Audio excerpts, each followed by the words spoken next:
The ice world of Inwit hung like a frozen jewel in the void, its surface carved by millennia of howling winds that sculpted crystalline spires from compressed snow and ancient permafrost. This harsh realm, locked in perpetual winter beneath pale suns, would forge one of the Emperor's most steadfast sons.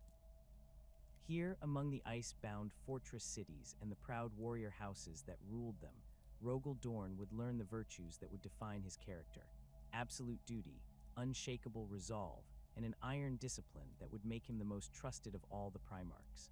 The infant Primarch's arrival on Inwit followed the same mysterious pattern that scattered his brothers across the galaxy.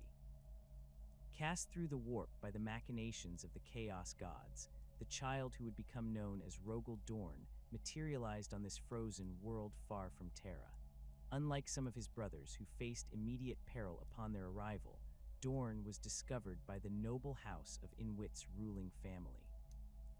The circumstances of his discovery spoke to the character he would develop, found not as a feral child or conquering warlord, but as an infant taken in by duty-bound nobles who recognized something extraordinary in the golden-haired child.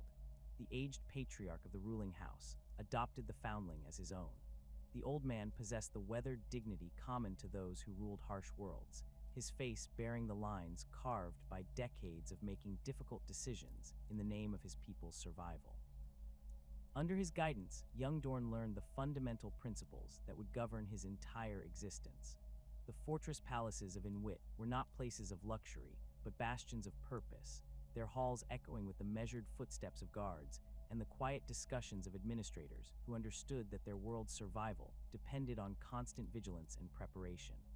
The culture of Inwit shaped Dorn's developing mind with its emphasis on collective responsibility and personal sacrifice.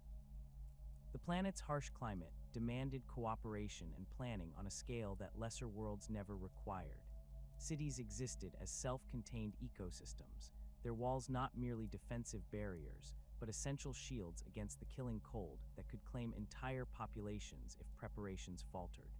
In this environment, young Dorn absorbed lessons about the weight of leadership and the absolute necessity of reliability.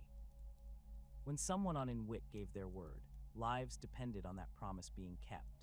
As Dorn matured, his extraordinary nature became increasingly apparent.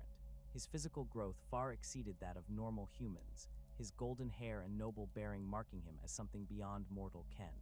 More significantly, his mind demonstrated an intuitive grasp of defensive strategy and organizational logistics that impressed even the veteran commanders of Inwit's military forces. The young Primarch possessed an almost supernatural ability to assess threats and coordinate responses, seeing patterns in enemy movements and weaknesses in fortifications that escaped the notice of experienced officers. The transition from adopted grandson to planetary ruler occurred through a combination of demonstrated competence and inevitable recognition of his superior abilities. The grandfather, wise enough to recognize that his adopted heir possessed capabilities that transcended normal human limitations, gradually transferred authority to Dorn. This process unfolded not through dramatic conquest or political maneuvering, but through the quiet acknowledgement that Dorn's judgment consistently proved superior to that of any other leader on the planet. Under Dorn's leadership, Inwit experienced a renaissance of defensive architecture and military organization. The Primarch's mind, already showing the systematic approach that would later make him the master of fortification throughout the galaxy, redesigned the planet's defenses with methodical precision. He understood that true security came not from individual strongpoints, but from integrated defensive networks where each element supported the others. Fortress cities were connected by underground transit systems that allowed rapid redeployment of forces, while communication networks ensured that threats could be identified and countered before they developed into existential dangers. The psychological profile that emerged during these formative years would define Dorn throughout his service to the Emperor and the Imperium.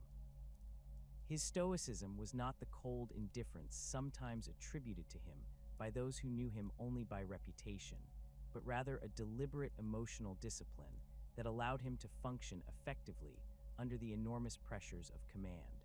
Dorn understood that leaders could not afford the luxury of emotional responses when lives hung in the balance. This self-control manifested in his measured speech patterns, his careful consideration of options before making decisions, and his absolute refusal to make promises he could not keep. His sense of duty transcended mere obedience to authority, representing instead a philosophical commitment to the greater good that superseded personal desires or ambitions. Dorn viewed leadership not as a privilege to be enjoyed, but as a burden to be borne for the benefit of those under his protection. This perspective shaped his approach to every aspect of governance and military command, from the design of defensive positions to the allocation of resources during times of scarcity. The discovery of Inwit by the Emperor's expanding Great Crusade marked a pivotal moment not only in Dorn's personal history, but in the broader narrative of human reunification. When the Emperor's expedition fleet translated from the warp at the edge of the Inwit system, they encountered not a primitive world ripe for conquest, but a highly organized civilization under the leadership of one of the lost Primarchs. The initial contact between father and son carried none of the drama that marked some similar reunions. No battles to be fought, no tyrants to be overthrown, simply the meeting of two beings who recognized their shared purpose immediately. The Emperor's recognition of Dorn was instantaneous and complete.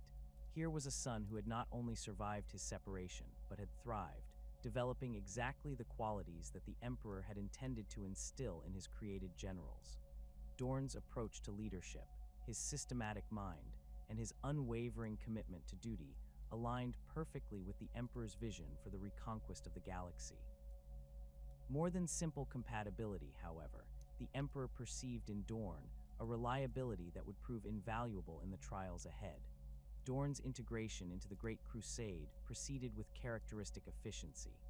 The 7th Legion, which had fought with distinction under the temporary command of Terran officers, welcomed their Primarch with the disciplined enthusiasm typical of Astartes receiving their Gene Father.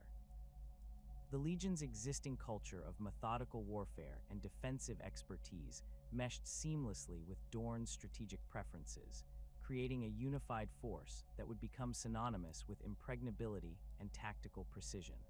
The epithet Praetorian of Terra emerged from Dorn's unique position within the Emperor's inner circle. Unlike some of his brothers who excelled in specific aspects of warfare or governance, Dorn demonstrated a comprehensive competence that made him invaluable as a guardian of the most critical imperial interests. The title carried implications beyond mere military command, encompassing his role as the Emperor's most trusted defender and the guardian of humanity's seat of power. This designation reflected not only Dorn's tactical brilliance, but also his absolute psychological reliability. The Emperor, who possessed an understanding of human nature that transcended normal comprehension, recognized in Dorn a mind incapable of betrayal or self-serving ambition. Where other Primarchs might be swayed by personal glory, philosophical disagreements, or the corrupting whispers of chaos, Dorn's character provided an unshakable foundation of loyalty that could be relied upon regardless of circumstances. The significance of this trust extended far beyond personal preference. Terra represented the heart of the growing Imperium, the world from which humanity's expansion across the galaxy was coordinated and controlled. Its defense required not merely military skill, but also the kind of systematic thinking that could coordinate vast defensive networks across multiple star systems. Dorn's mind, trained on the harsh lessons of Inwit and refined through his experiences in the Great Crusade, proved uniquely suited to this monumental responsibility. The transformation of Rogal Dorn from planetary ruler to master of siege warfare began with his first exposure to the broader conflicts of the Great Crusade, where many Primarchs demonstrated immediate prowess in mobile warfare or devastating assaults. Dorn's tactical genius manifested in his ability to read terrain, understand defensive positions, and conceptualize fortifications that could withstand any assault. His mind processed battlefield topography like a three-dimensional puzzle, instantly identifying choke points, fields of fire, and structural weaknesses that could be exploited or reinforced. This innate understanding of defensive architecture went beyond mere military engineering.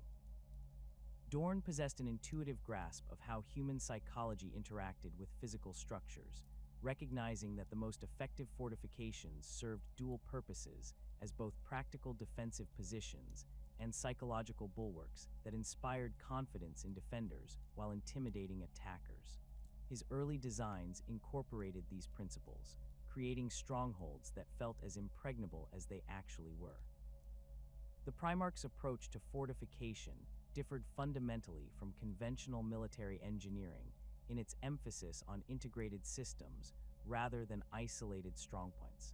Where traditional fortress designers focused on individual structures, Dorn conceived of entire regions as defensive networks. His plans incorporated multiple layers of defense, each designed to channel enemy forces into predetermined killing zones, while providing defenders with maximum flexibility for counterattacks and tactical withdrawals. During the early campaigns of the 7th Legion under Dorn's command, his strategic philosophy crystallized around 3 core principles that would define his approach to warfare throughout the Great Crusade. Preparation formed the foundation of his tactical thinking, reflecting lessons learned on In Wit, where inadequate planning meant death for entire communities. Dorn insisted on exhaustive reconnaissance, detailed intelligence gathering, and comprehensive logistical planning before committing forces to any engagement. Discipline represented the second pillar of his strategic framework. The Primarch understood that the most sophisticated plans meant nothing without troops capable of executing them under extreme pressure. His training regimens for the 7th Legion emphasized not just physical conditioning and weapon proficiency, but also the mental fortitude required to maintain formation and follow orders when facing overwhelming odds. This discipline extended beyond individual soldiers to encompass entire command structures, with officers trained to maintain clear communication chains and coordinate complex maneuvers even when communication systems failed. Methodical planning completed Dorn's strategic trinity.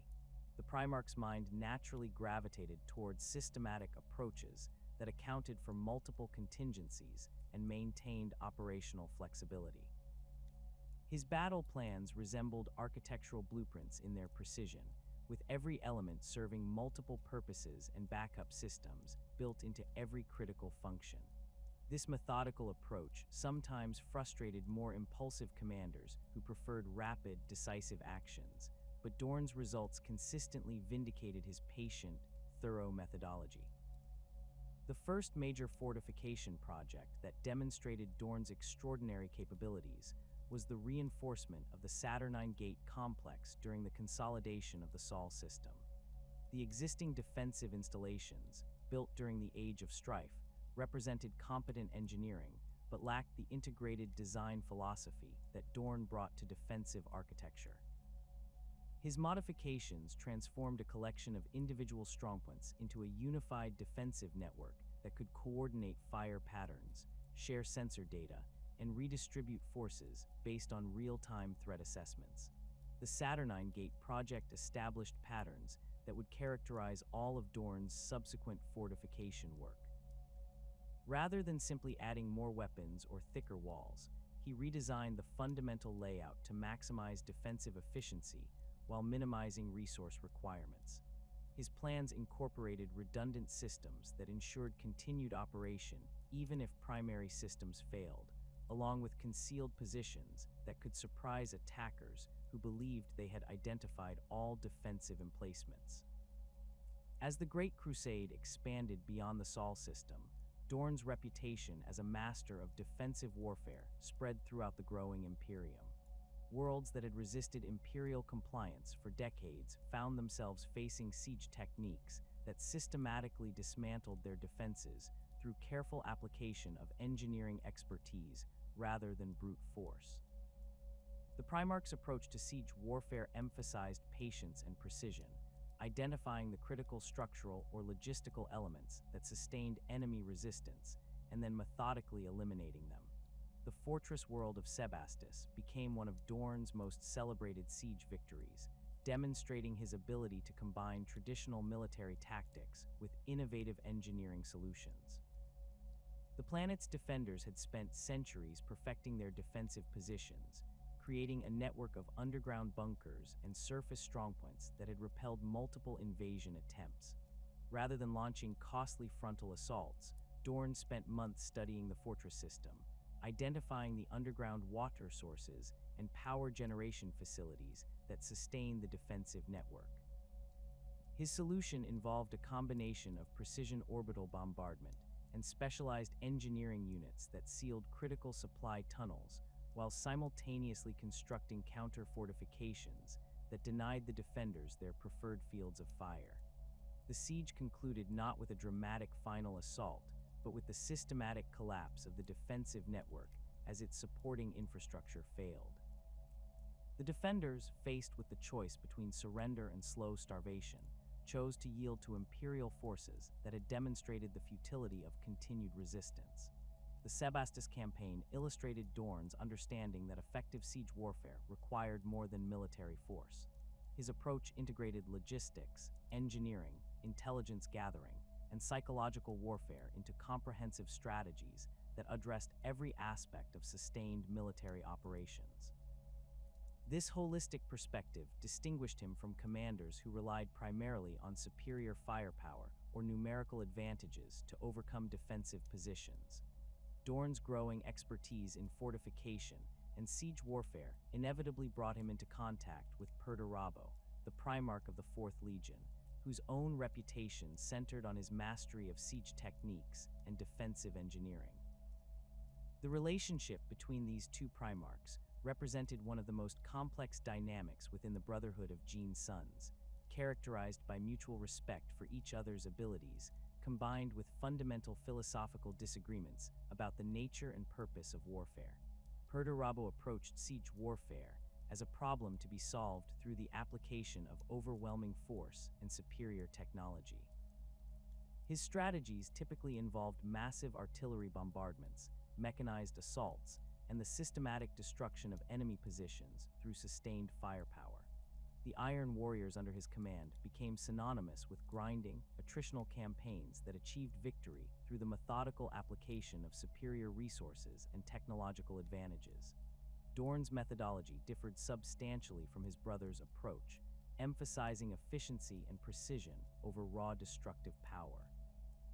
Where Perturabo might deploy massive siege guns to reduce enemy fortifications to rubble, Dorn preferred to identify specific structural weaknesses that could be exploited with minimal expenditure of resources. This philosophical difference reflected deeper disagreements about the nature of warfare and the responsibilities of military commanders. The contrast between their approaches became apparent during joint operations where both Primarchs participated in the same campaigns. Perturabo's forces would establish massive siege works and begin systematic bombardment of enemy positions, while Dorn's troops would conduct detailed reconnaissance and prepare precision strikes against critical targets. The Iron Warriors achieved their objectives through sustained pressure and overwhelming firepower, while the Imperial Fists accomplished similar goals through careful planning and surgical application of force. These tactical differences extended to their approaches to fortification construction. Perturabo's defensive works emphasized massive walls, overlapping fields of fire, and the integration of heavy weapons systems that could engage enemies at maximum range. His fortresses resembled mechanical constructions, with every element designed for maximum efficiency and minimal aesthetic consideration. The Iron Warriors built structures that functioned perfectly, but possessed an austere, utilitarian appearance that reflected their creators' focus on practical effectiveness. Dorn's fortifications, while equally effective from a defensive standpoint, incorporated elements that acknowledged the human factors involved in sustained defensive operations. His designs included spaces for rest and recuperation, considered the psychological effects of extended siege conditions on defenders, and integrated architectural elements that maintained morale during prolonged conflicts. The Imperial Fists built fortresses that served as homes for their garrisons, as well as military installations, recognizing that effective defense required sustained human commitment over extended periods. The rivalry between Dorn and Perturabo never descended into open hostility, but it created a persistent tension that influenced both Primarchs throughout the Great Crusade. Each recognized the other's competence while disagreeing with his methods, leading to a complex relationship characterized by professional respect and personal frustration. Their interactions during joint planning sessions often involved lengthy debates about optimal approaches to specific tactical challenges, with each Primarch defending his methodology while acknowledging the effectiveness of his brother's alternative approach. This dynamic proved beneficial to the overall conduct of the Great Crusade, as the competition between the two siege specialists drove continuous innovation in both offensive and defensive techniques. Fortification designs improved as each Primarch sought to create structures that could withstand his brother's siege methods, while siege techniques evolved to overcome increasingly sophisticated defensive systems. The rivalry pushed both legions to higher levels of performance and encouraged the development of new technologies and tactics that benefited the entire Imperial war effort.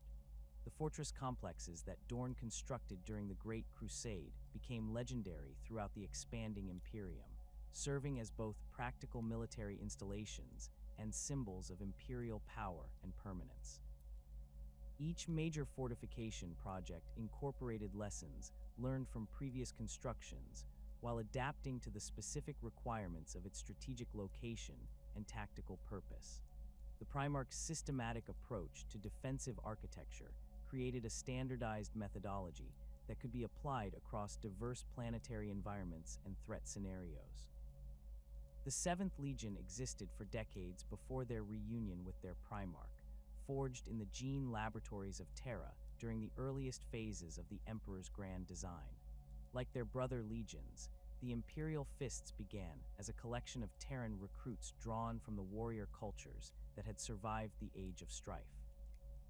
The initial cadre came primarily from the Himalaysian tribes and the techno-barbarian clans of the Urals, hardy mountain peoples whose cultural emphasis on endurance and defensive warfare aligned naturally with the genetic predispositions encoded in their Primarch's gene seed. These early Imperial Fists displayed characteristics that would later be recognized as expressions of Rogal Dorn's genetic legacy, though none understood the connection at the time. The legionaries demonstrated exceptional patience in siege operations, an intuitive grasp of defensive positioning, and a methodical approach to problem-solving that set them apart from their more impulsive brother legions. Their combat doctrine evolved organically around these strengths, emphasizing disciplined formations, coordinated fire support, and the systematic reduction of enemy strongpoints through careful application of concentrated force. The Legion's early campaigns during the Unification Wars established patterns that would persist throughout their history. While other legions gained renown for lightning assaults or devastating breakthrough attacks, the 7th Legion built their reputation on their ability to take and hold critical positions against overwhelming odds. Their commanders learned to identify the key terrain features that controlled entire battlefields, deploying their forces to maximum advantage while denying enemies the opportunity to exploit tactical weaknesses. Under the temporary command of Terran officers appointed by the Emperor, the 7th Legion developed a culture that prized reliability above individual heroics. Their training emphasized collective achievement over personal glory, creating units that functioned as integrated systems rather than collections of individual warriors. This approach proved particularly effective during the protracted campaigns that characterized the later phases of Terran unification, where sustained operations required troops capable of maintaining effectiveness over extended periods without constant reinforcement or resupply.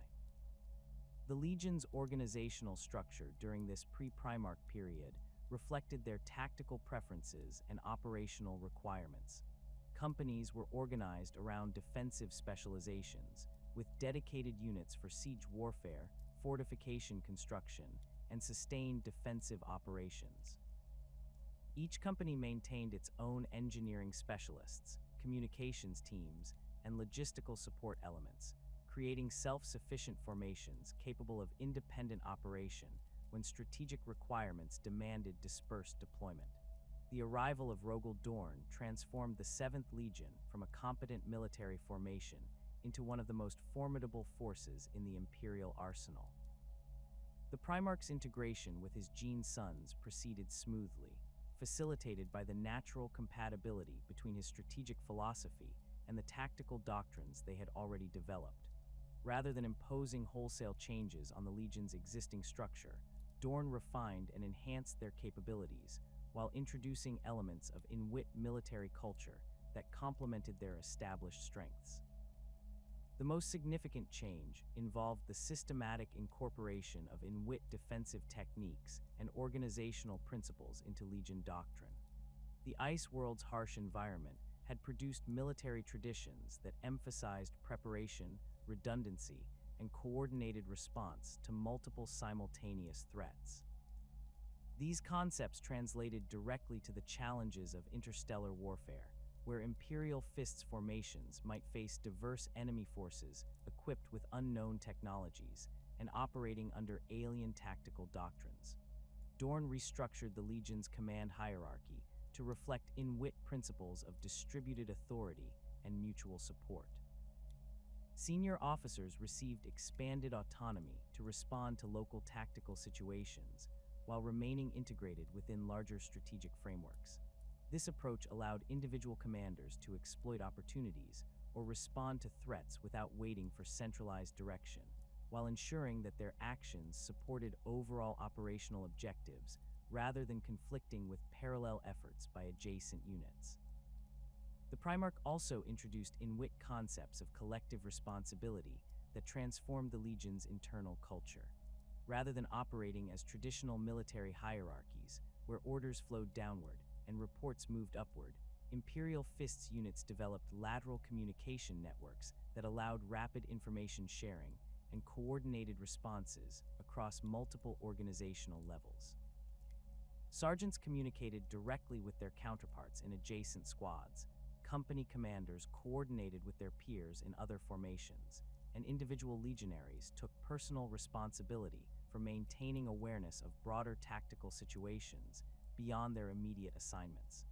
These organizational changes reflected Dorn's understanding that effective military operations required more than simple obedience to orders. The complexity of interstellar warfare demanded troops capable of independent judgment and initiative, particularly during extended campaigns where communication delays or equipment failures might isolate units from higher command authority. The Imperial Fists learned to function as thinking soldiers rather than merely disciplined executors of predetermined plans.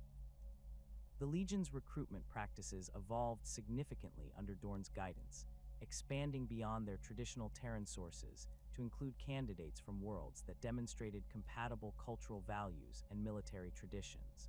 The Primarch established recruitment stations on fortress worlds throughout the expanding Imperium, seeking young men whose backgrounds emphasized duty, discipline, and collective responsibility over individual achievement or personal glory.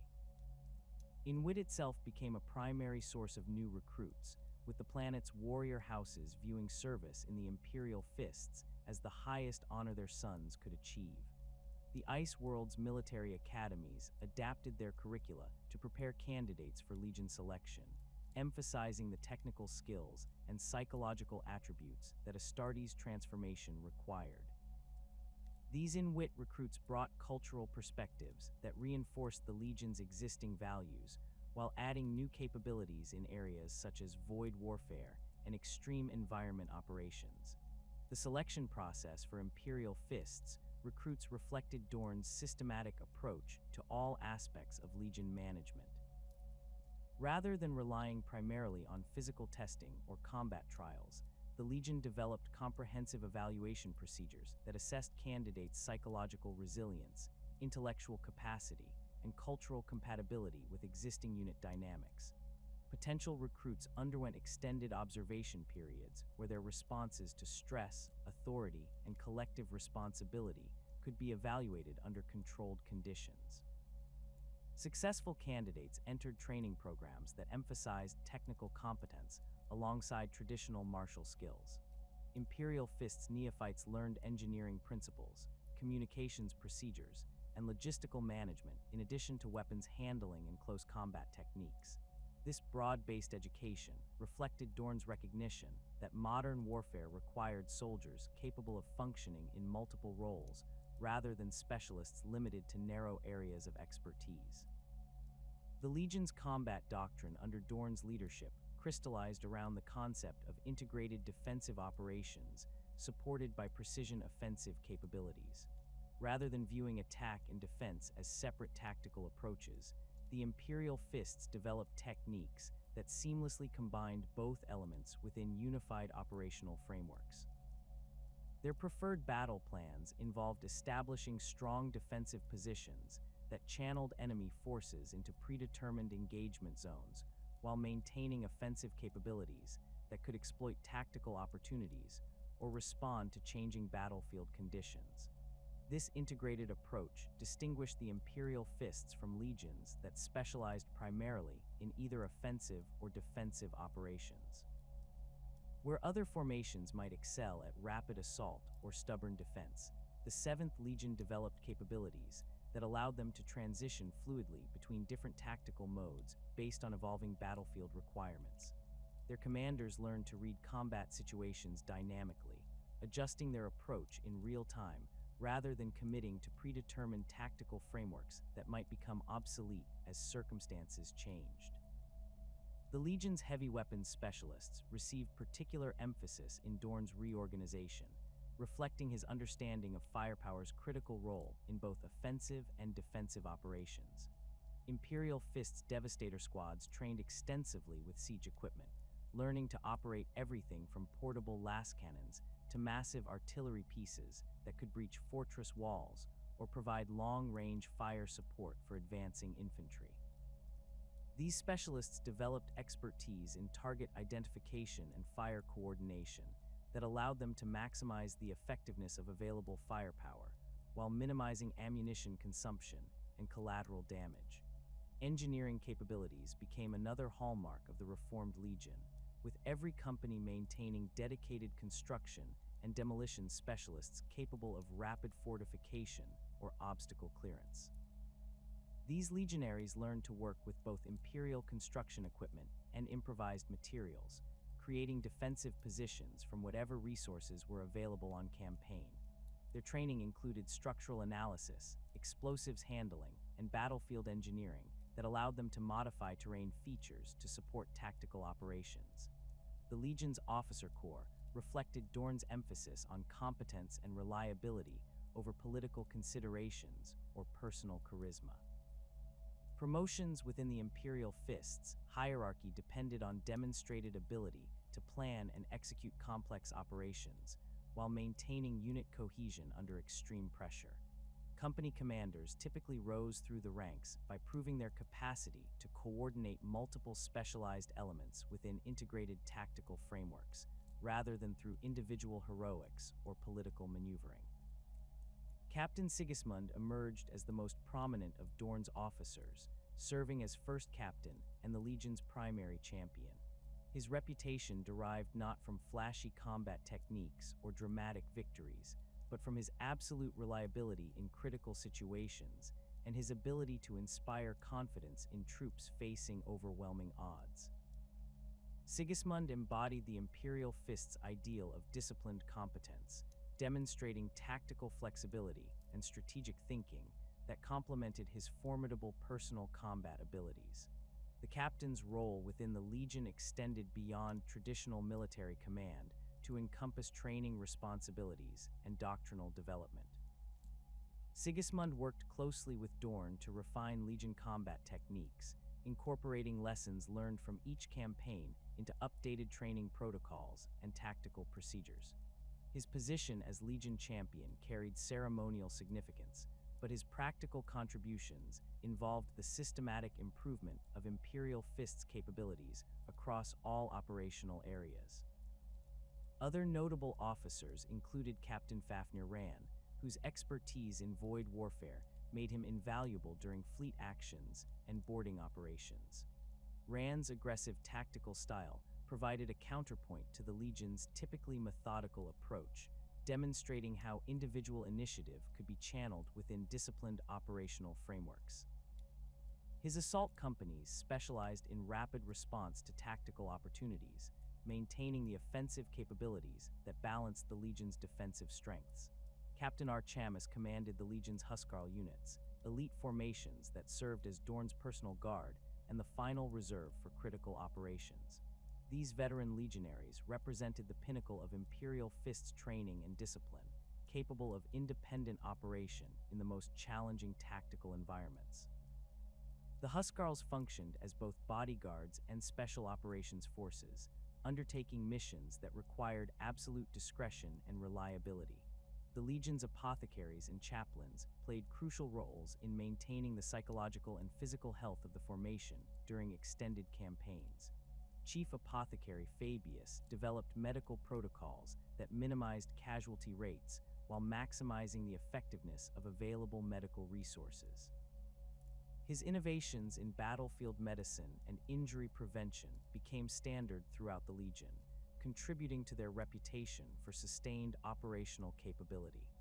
The chaplaincy, while not yet formalized as it would become in later millennia, existed in embryonic form through officers who maintained unit morale and doctrinal purity. These individuals worked to preserve Legion traditions and values during the cultural changes that accompanied rapid expansion and integration of new recruitment sources. Their efforts ensured that the Imperial Fists maintained their distinctive character while adapting to the evolving requirements of the Great Crusade. Training facilities established on Inwit and other Imperial Fists recruitment worlds became centers of tactical innovation and doctrinal development. These installations combined traditional military education with advanced technical training, producing legionaries capable of operating sophisticated equipment while maintaining the disciplined mindset that characterized the formation. The curriculum emphasized problem-solving abilities and adaptability, preparing recruits for the unpredictable challenges of interstellar warfare. The Legion's fleet assets reflected their operational requirements and tactical preferences, emphasizing vessels capable of sustained operations and heavy bombardment rather than speed or maneuverability. Imperial Fists battle barges incorporated extensive engineering facilities and construction capabilities, allowing them to establish fortified positions on newly conquered worlds or repair battle damage without returning to major shipyards. Their strike cruisers mounted heavy weapons batteries, optimized for siege operations and orbital bombardment missions.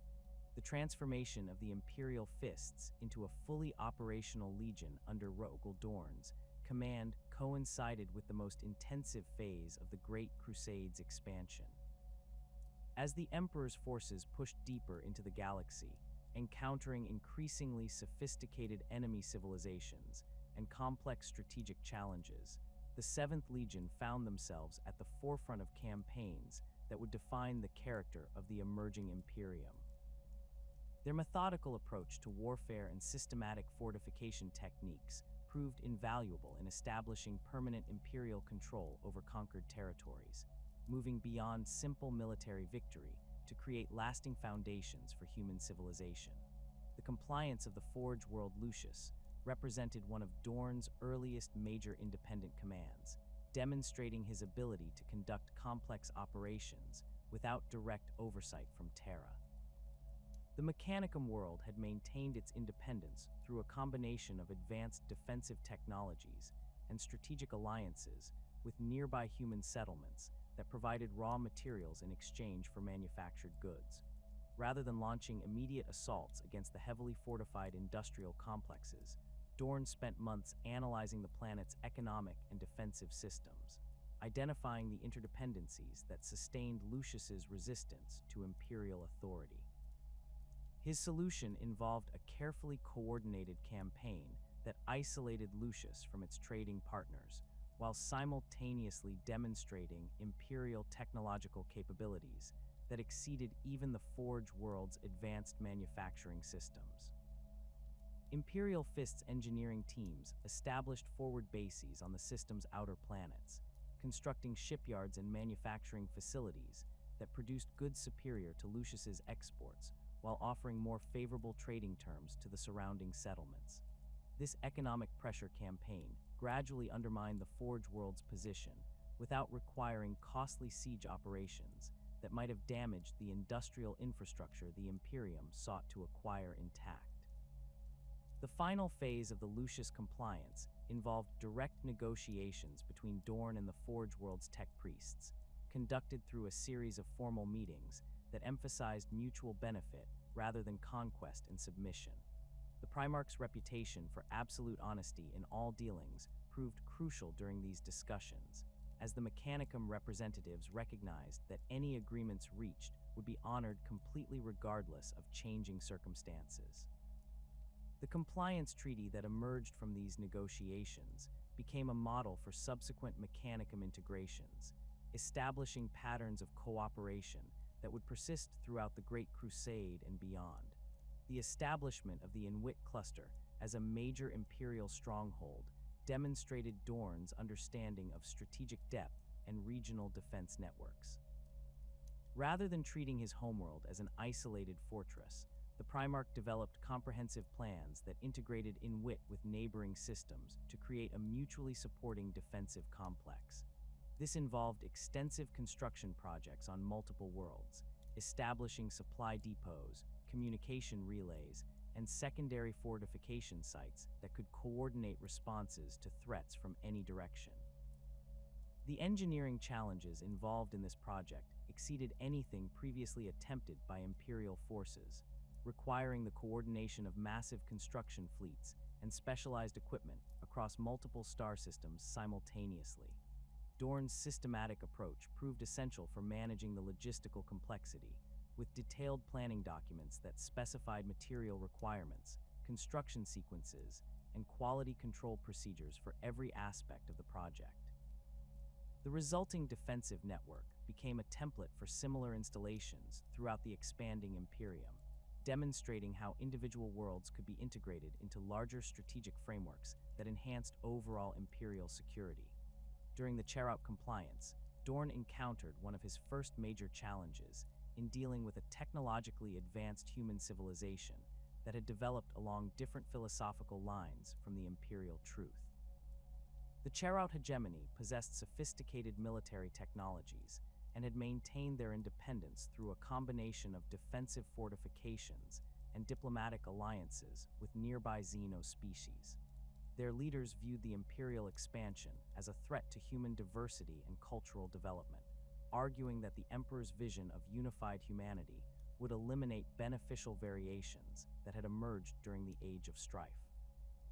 The campaign required Dorn to balance military necessity with political considerations, as the Emperor had specifically instructed that human civilizations should be brought into compliance with minimal destruction of their cultural achievements and technological capabilities.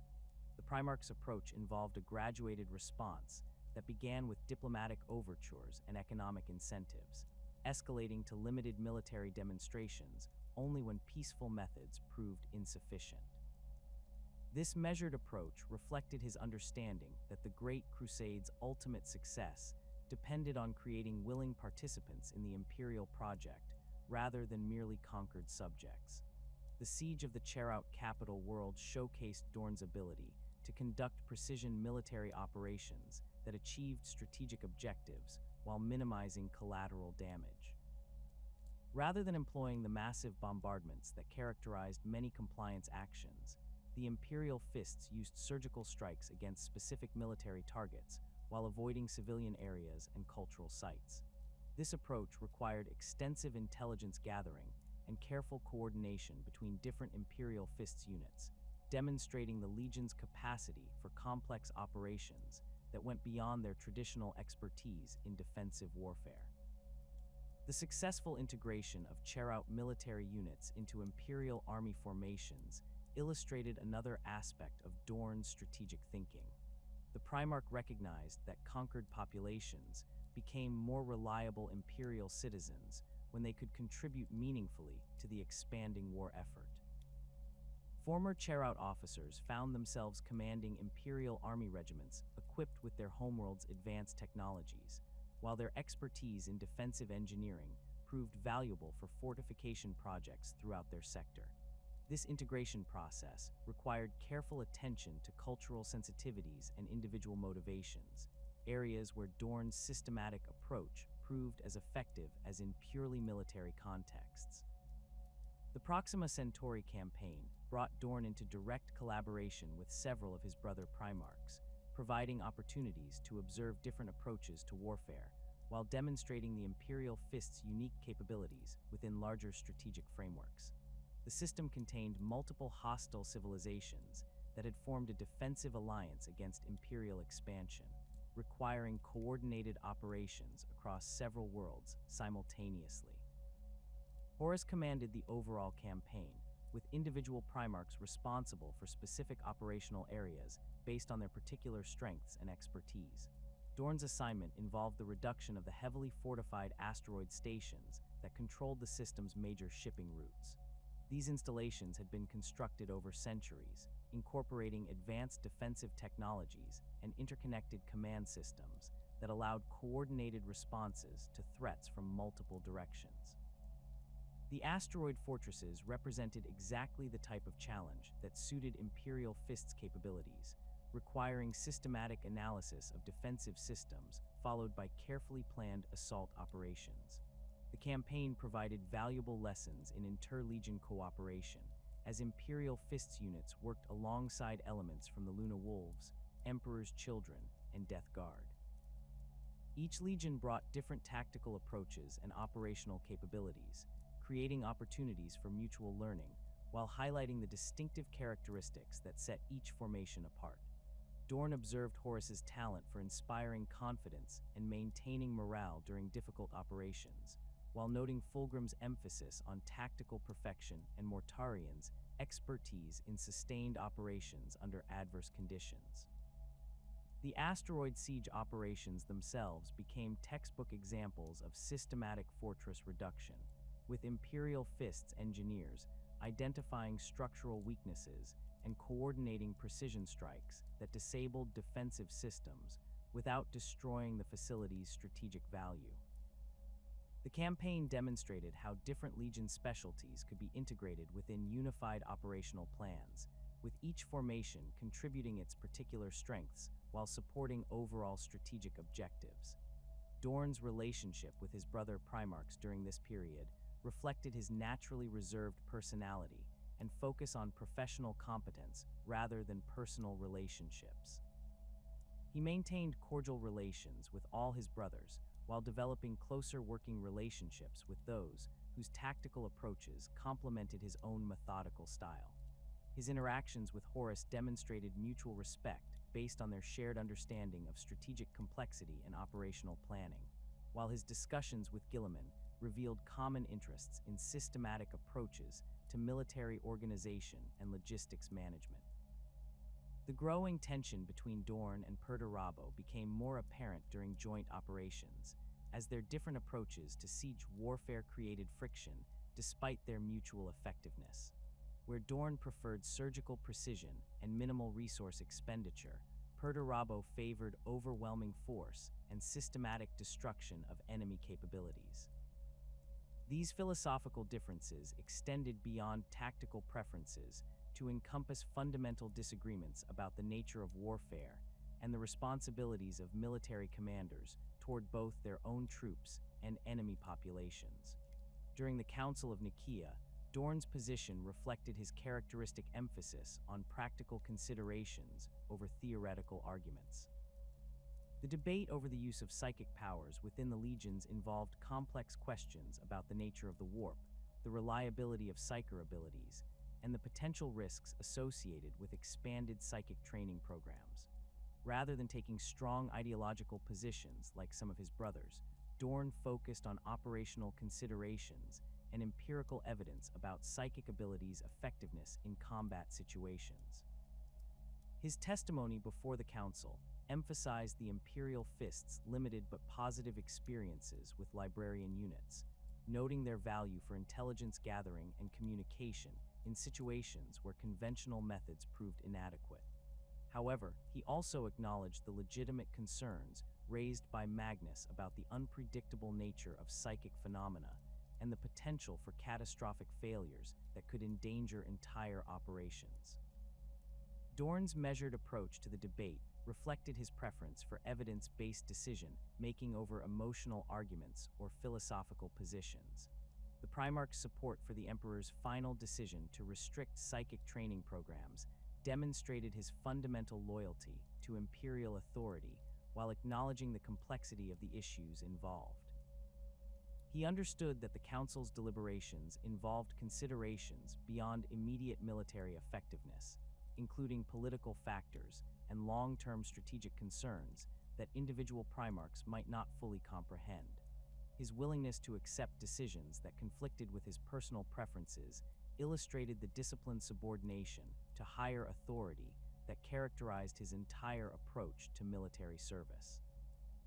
The Ulanor Crusade provided the largest stage yet for demonstrating Imperial Fists' capabilities within the context of a massive multi-legion operation. The Orc Empire that had emerged in the Ulanor sector represented the most significant Xenos threat encountered during the Great Crusade, requiring unprecedented coordination between different Imperial forces and tactical approaches adapted to the unique challenges of fighting Orc civilizations. Dorn's role in the campaign involved establishing and maintaining the logistical networks that sustained the massive Imperial forces required for operations across multiple star systems.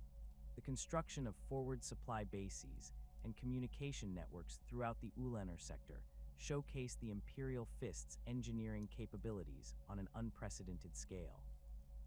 These installations required defensive capabilities sufficient to resist Orc raids, while providing the manufacturing and repair facilities necessary to maintain Imperial equipment during extended campaigns.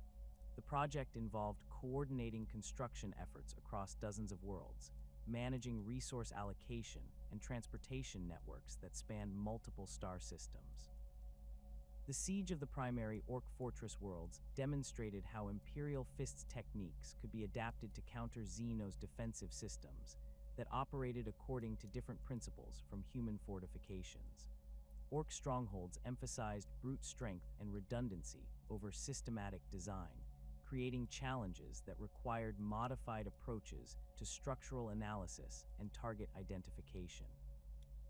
Dorn's engineers developed new techniques for analyzing Orc construction methods, identifying critical support elements that could be targeted to achieve maximum disruption with minimal resource expenditure.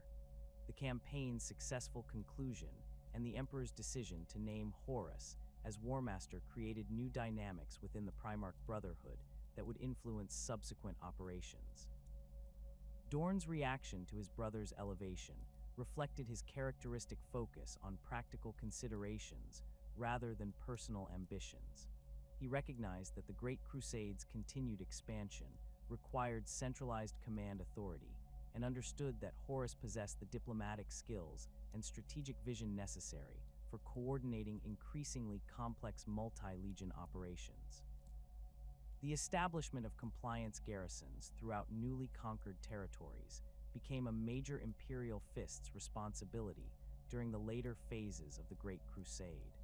These installations required defensive capabilities sufficient to maintain Imperial control while providing administrative centers for civilian government and economic development.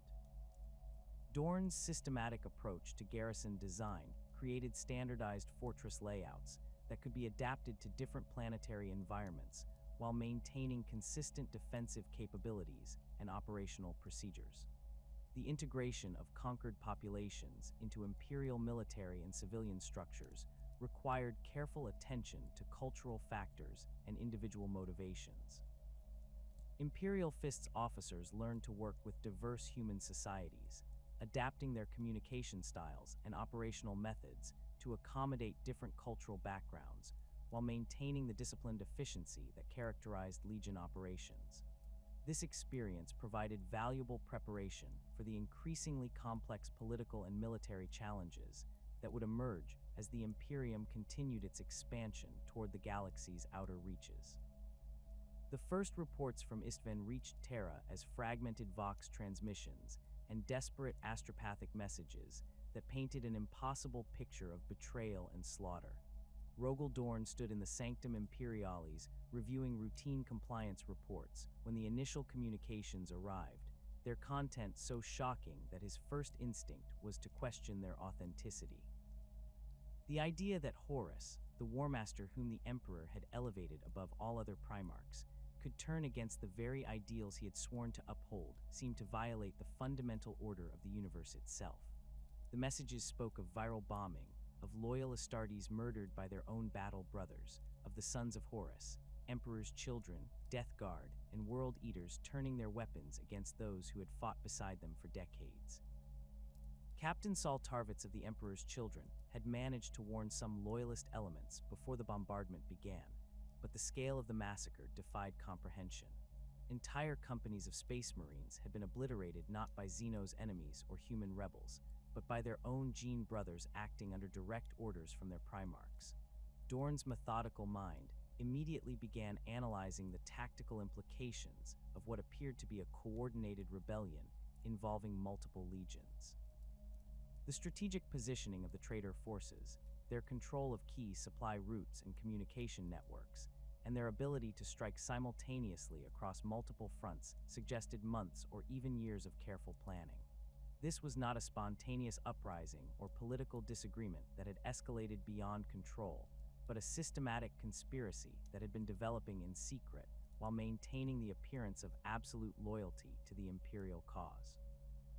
The Primarch's first priority involved securing Terra itself and establishing communication with other loyal forces throughout the galaxy. If Horus had indeed turned traitor and convinced 3 other legions to join his rebellion, the immediate threat to the Imperium's heart could not be underestimated. Dorn activated emergency protocols that had been developed during the Great Crusade's early years, but never implemented, mobilizing Imperial Fists garrison forces, while simultaneously attempting to contact other Legion commanders who might provide intelligence about the scope of the betrayal. The responses that trickled in over the following days painted an increasingly grim picture of the rebellion's extent and sophistication. Loyal elements within the traitor legions had been systematically identified and eliminated, while key Imperial installations throughout the galaxy found themselves under attack by forces that possessed intimate knowledge of their defensive systems and operational procedures. The rebels had clearly spent considerable time preparing for this moment, positioning their assets and eliminating potential opposition before revealing their true intentions. Word of the drop site massacre reached Terra several weeks later, carried by the few survivors who had managed to escape the killing fields of Istvan V. The accounts of Ferrus Manus's death and the near-total destruction of 3 loyal legions confirmed Dorn's worst fears about the rebellion's scope and the traitors' willingness to employ any means necessary to achieve their objectives. The Iron Hands, Salamanders, and Raven Guard had walked into a carefully prepared trap, lured by false intelligence and destroyed by overwhelming force before they could adapt to the changed tactical situation. The strategic implications of the drop site massacre extended far beyond the immediate loss of 3 legions and their irreplaceable gene seed stocks. The traitors had demonstrated their ability to coordinate complex operations across multiple star systems while maintaining operational security that prevented loyal forces from detecting their preparations. More significantly, they had shown their willingness to murder fellow Astartes without hesitation, indicating that this conflict would follow none of the traditional rules of engagement that had governed previous Imperial military operations. Dorn's analysis of the tactical situation revealed the full magnitude of the challenge facing the remaining loyal forces. The traitors controlled significant fleet assets and had secured key strategic positions throughout the galaxy, while their ability to strike without warning had disrupted Imperial communication networks and supply lines. The traditional advantages that Imperial forces had enjoyed during the Great Crusade, superior coordination, reliable logistics, and unified command structure, had been compromised by the rebellion's systematic targeting of critical infrastructure and key personnel. The Emperor's summons arrived as Dorn was coordinating emergency defensive measures for the Sol system, transmitted through secure channels that bypassed the compromised astropathic networks.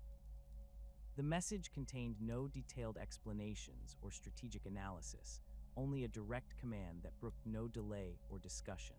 The Praetorian of Terra was to return to the throne world immediately, abandoning all other responsibilities to focus on the defense of humanity's seat of power against the coming storm.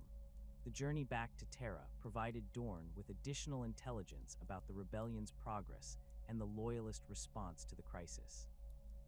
Reports from across the galaxy described Imperial forces struggling to adapt to a conflict that violated every assumption about Space Marine warfare and Legion loyalty. Traditional tactical doctrines proved inadequate against enemies who possessed identical training, equipment, and strategic knowledge while operating under the advantage of surprise and coordinated planning. The Imperial Fists fleet that accompanied Dorn's return to Terra brought additional loyal forces that had been scattered across multiple sectors during the Great Crusade's final campaigns. These units provided first-hand accounts of traitor activities in their operational areas, describing systematic attacks on Imperial installations and the elimination of loyalist elements within previously trusted formations. The pattern that emerged suggested a rebellion that had been planned for years, with traitor agents positioned throughout Imperial command structures and key installations prepared for simultaneous activation when the signal came. Upon reaching Terra, Dorn found the Imperial Palace already bustling with defensive preparations as news of the rebellion spread throughout the Sol system. The Emperor had withdrawn from public view, focusing his attention on mysterious projects within the deepest levels of the palace, while leaving the practical aspects of defensive planning to his most trusted son. The responsibility for transforming Terra into an impregnable fortress fell entirely on Dorn's shoulders, a task that would require every aspect of his expertise in defensive architecture and strategic planning. The scale of the fortification project that the Emperor envisioned exceeded anything previously attempted in human history. Terra was to become not merely a defended world, but the ultimate fortress, capable of withstanding siege by forces that might include multiple Space Marine legions, equipped with the most advanced weapons and siege equipment in the Imperial arsenal. The defensive network would need to protect not only the Imperial Palace itself, but also the critical infrastructure that sustained the planet's massive population and the administrative functions that coordinated the Imperium's continued operation. Dorn's initial surveys of Terra's existing defenses revealed both strengths and critical vulnerabilities that would need to be addressed before any serious siege operations could begin. The Imperial Palace represented a formidable fortress in its own right, but its defensive systems had been designed primarily to protect against internal threats and conventional military forces, rather than the specialized siege capabilities that Space Marine legions could bring to bear. The surrounding city structures, while impressive from an architectural standpoint, lacked the integrated defensive features that would be necessary to channel attacking forces into predetermined engagement zones. The first phase of the fortification project involved establishing outer defensive perimeters that could detect and engage enemy forces while they were still approaching Terra from space. This required the construction of orbital defense platforms, sensor networks, and communication systems that could coordinate responses across the entire Sol system. The engineering challenges involved in this work exceeded those of any previous Imperial construction project, requiring the mobilization of resources from across the galaxy and the coordination of specialized construction teams that possessed the technical expertise necessary for such advanced defensive systems. Simultaneously, Dorn began redesigning Terra's surface defenses to create multiple layers of resistance that could absorb and channel enemy assaults, while preserving the defensive capabilities necessary for sustained resistance. The project involved not only new construction, but also the modification of existing structures to serve defensive purposes, transforming civilian buildings into strongpoints and creating underground networks that could support continued resistance even if surface positions were overrun. The early engagements between Imperial Fists forces and traitor elements provided crucial intelligence about enemy capabilities and tactical approaches while testing the defensive systems under development. These encounters typically involved small-scale actions, as traitor reconnaissance forces attempted to gather intelligence about Terra's defenses, while loyalist patrols worked to identify and eliminate enemy agents who might be operating within the Sol system itself. The first significant clash occurred when a Death Guard strike force attempted to establish a forward observation post on one of Terra's outer moons, seeking to monitor Imperial fleet movements and defensive preparations. Imperial Fists' rapid response units detected the enemy landing and launched an immediate counterattack that demonstrated both the effectiveness of the new defensive networks and the tactical adaptations that would be necessary for fighting former battle brothers who possessed identical training and equipment. The engagement revealed how profoundly the nature of Space Marine warfare had been altered by the rebellion. Traditional tactics that relied on coordination between different Legion elements became impossible when the enemy possessed detailed knowledge of Imperial operational procedures and communication protocols. Imperial Fists commanders found themselves forced to develop entirely new tactical approaches that assumed enemy familiarity with their standard methods while maintaining the disciplined coordination that had always been their greatest strength. The psychological impact of fighting former allies proved as challenging as the tactical adaptations required by the changed strategic situation. Imperial Fists veterans who had fought alongside Death Guard units during the Great Crusade now found themselves exchanging fire with warriors they had once called brothers, a situation that tested their mental resilience and required careful attention from Legion chaplains and apothecaries. The betrayal struck at fundamental assumptions about loyalty and duty that had formed the foundation of Space Marine identity since the earliest days of the Legions. Reports from other loyal forces throughout the galaxy provided additional evidence of the traitors' systematic approach to the rebellion and their willingness to employ any tactics necessary to achieve their objectives. Word-bearers' forces had revealed their secret allegiance to Chaos powers, bringing demonic allies into battle alongside corrupted Space Marines who bore symbols and markings that violated every principle of Imperial truth. The Emperor's children had embraced excesses that transformed them into barely recognizable parodies of their former selves, while the Sons of Horus maintained their tactical excellence while serving goals that directly contradicted everything they had once fought to achieve. The intelligence gathered from these early encounters informed Dorn's ongoing defensive preparations, as he worked to anticipate the specific threats that each traitor legion might present during a siege of Terra. The Death Guard's expertise in attrition warfare and chemical weapons required specific countermeasures and protective equipment, while the Emperor's children's pursuit of perfection in all aspects of warfare demanded defensive systems capable of responding to highly sophisticated assault techniques. The Sons of Horus retained their reputation for tactical flexibility and combined arms operations, requiring defensive plans that could adapt to rapidly changing tactical situations. As the fortification of Terra continued, Dorn found himself coordinating with other loyal Primarchs who had managed to maintain contact with the throne world despite the disrupted communication networks. Jagatai Khan provided intelligence about traitor movements in the outer sectors, while Liman Russ reported on his efforts to track down and eliminate traitor forces that threatened critical Imperial installations. These communications revealed the extent to which the rebellion had fragmented Imperial forces, isolating loyal elements and forcing them to operate independently while facing coordinated opposition from multiple traitor factions.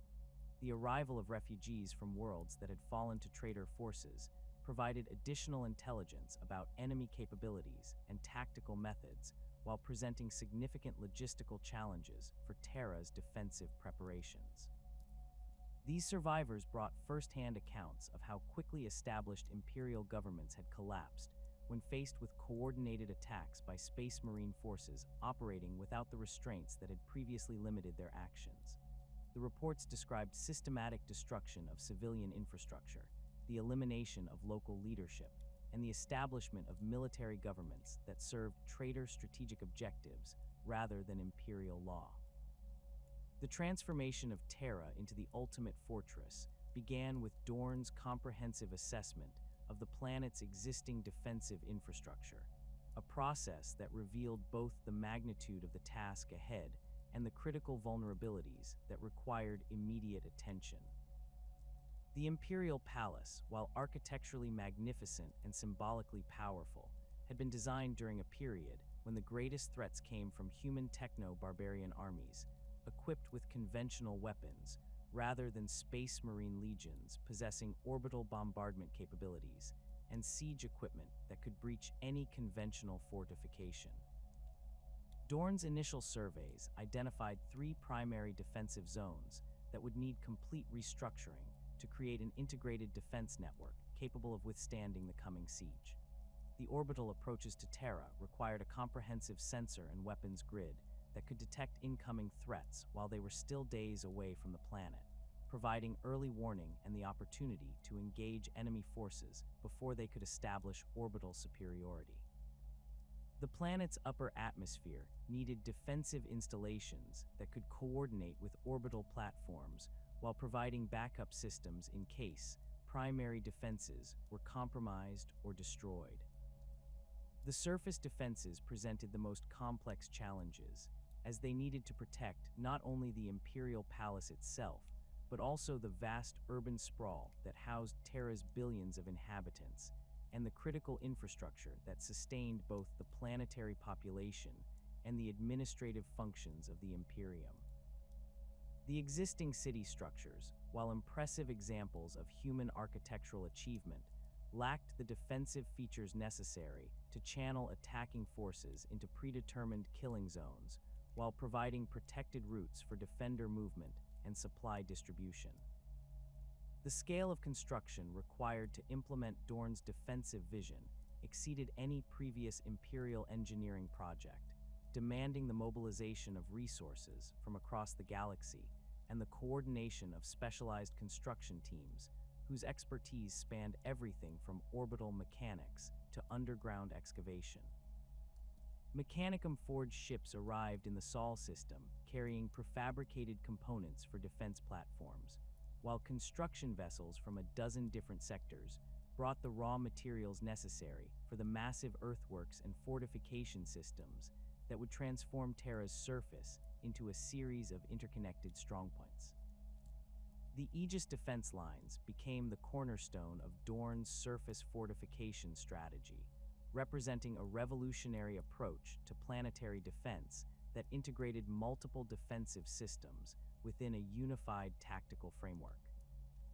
Rather than relying on isolated strongpoints that could be bypassed or overwhelmed through concentrated assault, the Aegis lines created overlapping fields of fire and mutually supporting positions that forced attacking forces to engage the entire defensive network simultaneously, while providing defenders with maximum flexibility for tactical response and strategic repositioning. Construction of the Aegis lines required extensive modification of Terra's existing topography, with massive earth-moving operations that carved new valleys and raised artificial hills to create optimal firing positions and defensive barriers.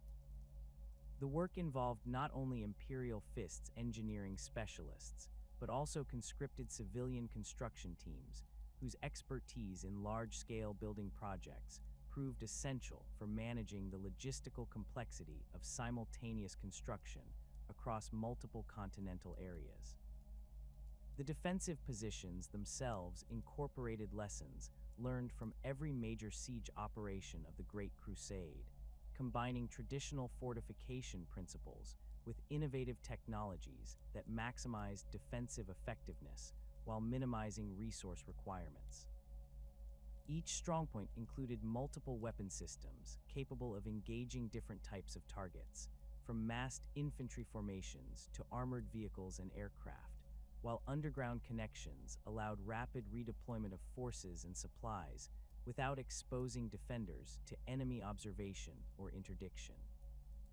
The integration of existing civilian infrastructure into the defensive network required careful planning to maintain the economic and administrative functions that sustained Terra's population, while creating defensive capabilities that could channel attacking forces into predetermined engagement zones.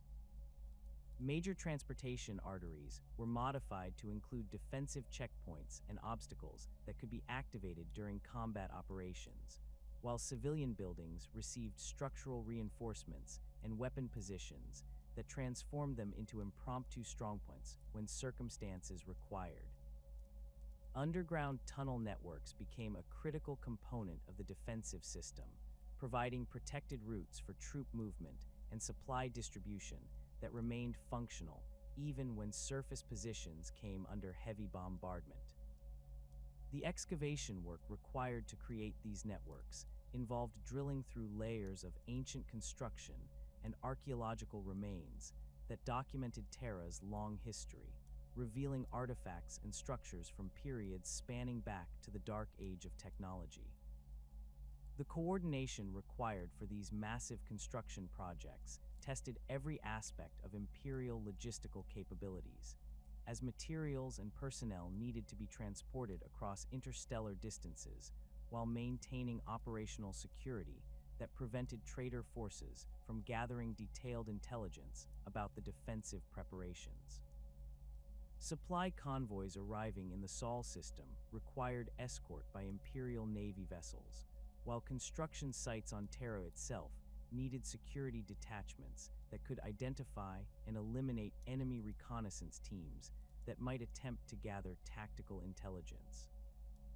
Orbital defense platforms represented another crucial element of Dorn's comprehensive defensive strategy, providing the long-range engagement capabilities necessary to engage enemy fleets while they were still approaching Terra from deep space. The construction of these installations required specialized engineering techniques that could create stable platforms capable of mounting massive weapon systems, while maintaining the structural integrity necessary to withstand the recoil forces generated by sustained bombardment operations. Each orbital platform incorporated multiple weapon systems optimized for different tactical scenarios, from long-range lance batteries that could engage capital ships at maximum range to point defense systems designed to intercept incoming torpedoes and assault craft. The platforms also included sensor arrays that could coordinate with their counterparts throughout the Sol system, creating an integrated detection network that could track multiple threats simultaneously while providing targeting data for defensive weapon systems. The positioning of orbital platforms required careful analysis of orbital mechanics and enemy approach vectors, ensuring that defensive coverage remained effective regardless of Terra's position relative to other system bodies or the direction from which attacking forces might approach. The platforms needed sufficient mobility to adjust their positions based on changing tactical requirements while maintaining the structural stability necessary for accurate long-range gunnery against fast-moving targets.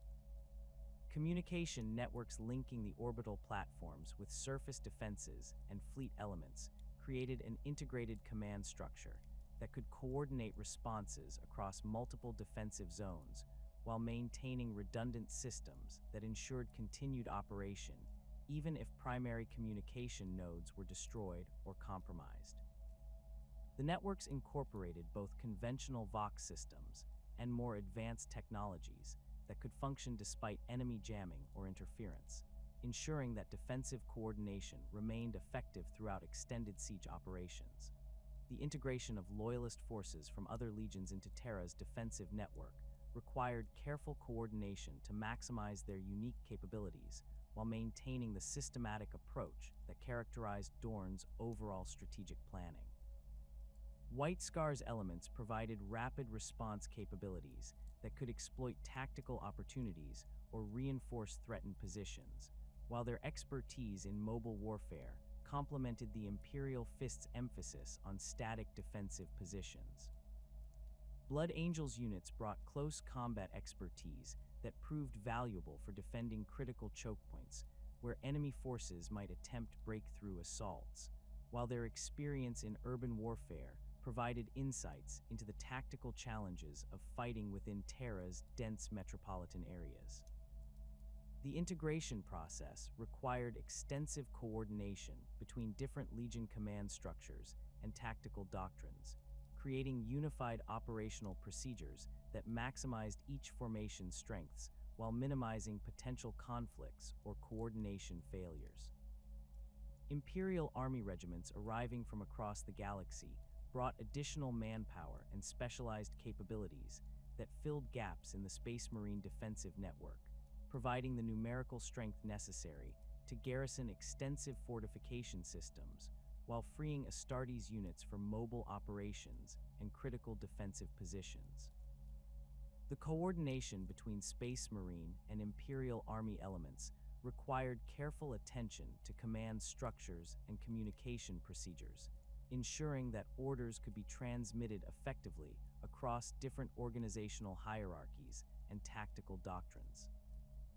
Mechanicum forces contributed specialized engineering capabilities and advanced weapon systems that enhanced the defensive network's technological sophistication while providing maintenance and repair services for the complex systems that sustained orbital platforms and automated defensive installations.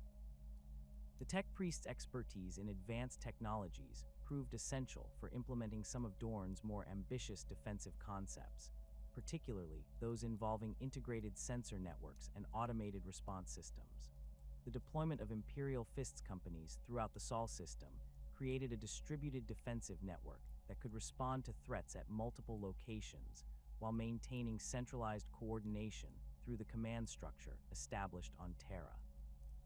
Companies assigned to Luna, Mars, and the Outer System defense stations received specialized training and equipment appropriate to their specific operational environments, while maintaining the tactical flexibility necessary to redeploy to Terra itself if circumstances required concentration of forces for the final defense. Luna's defensive installations required particular attention due to the Moon's strategic importance as Terra's primary orbital companion and its historical significance as humanity's first step into space. The existing mining and industrial facilities provided foundations for defensive positions, but required extensive modification to create integrated strongpoints capable of coordinating with Terra's orbital defenses while maintaining independent operational capability if communications were disrupted.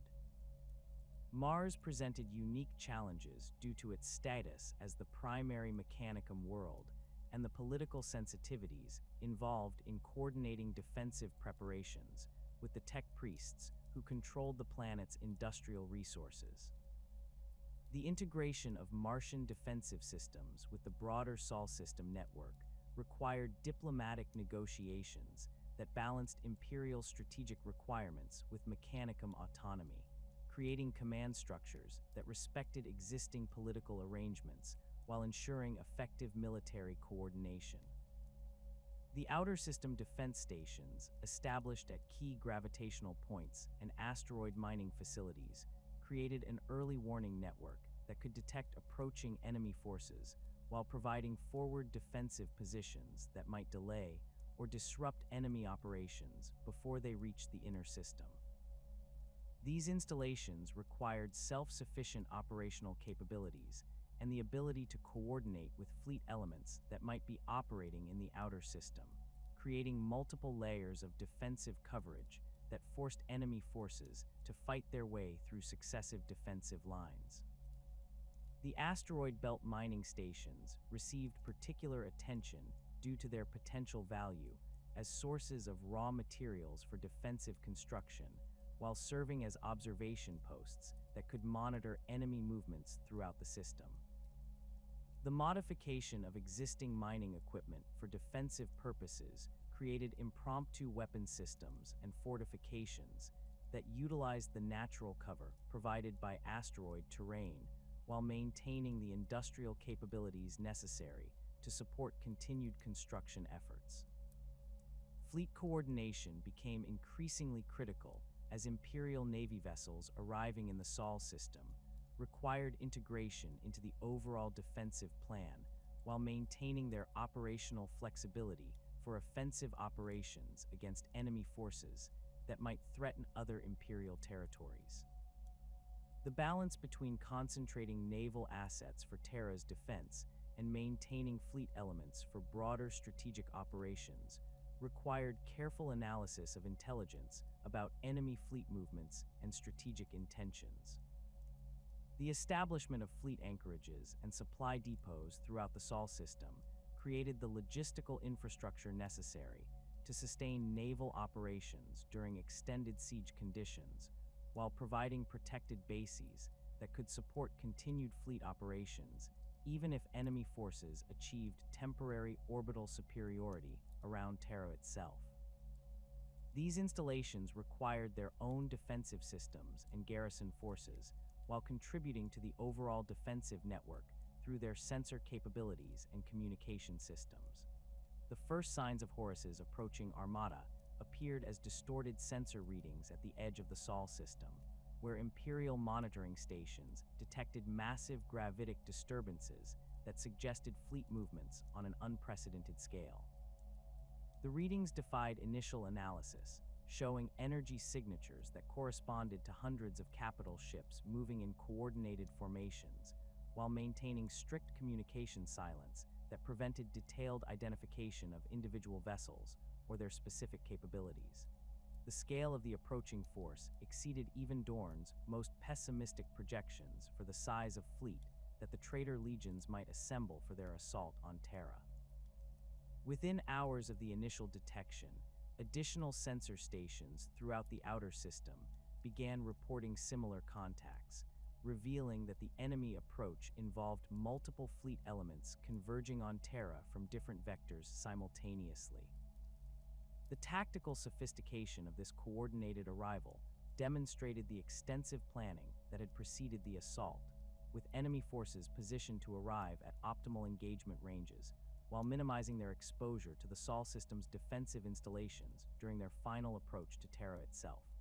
Dorn's command center within the Imperial Palace received continuous updates from monitoring stations as the enemy fleet composition became clearer through detailed sensor analysis. The approaching armada included not only the expected elements from the Sons of Horus, Death Guard, Emperor's Children, and World Eaters, but also significant contingents from legions whose loyalty had previously remained uncertain.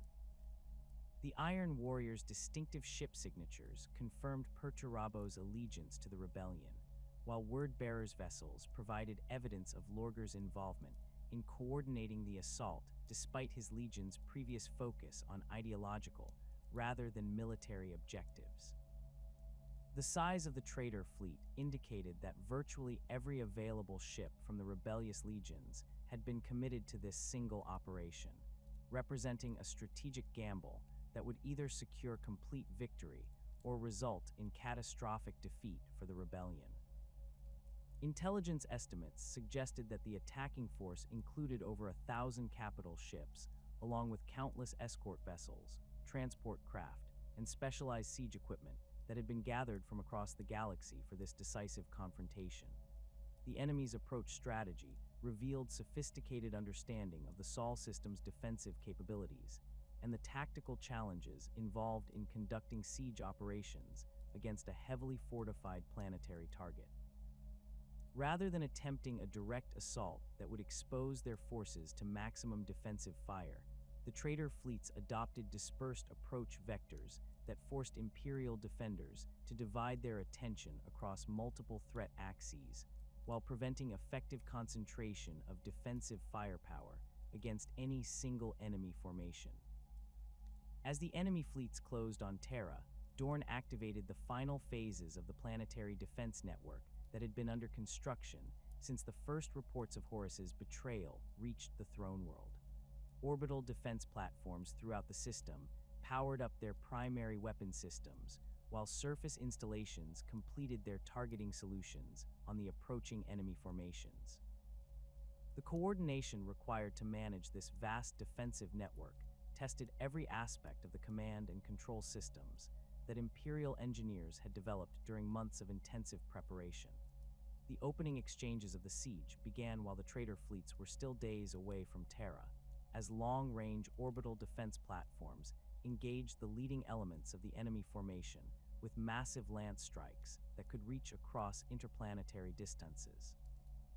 These initial bombardments served primarily as ranging shots that provided targeting data for subsequent engagements, while demonstrating to the approaching enemy that Terra's defenses were fully operational and prepared for sustained combat operations. Enemy responses to the initial defensive bombardments revealed the extent to which the traitor legions had modified their standard equipment and tactical doctrines since the beginning of the rebellion.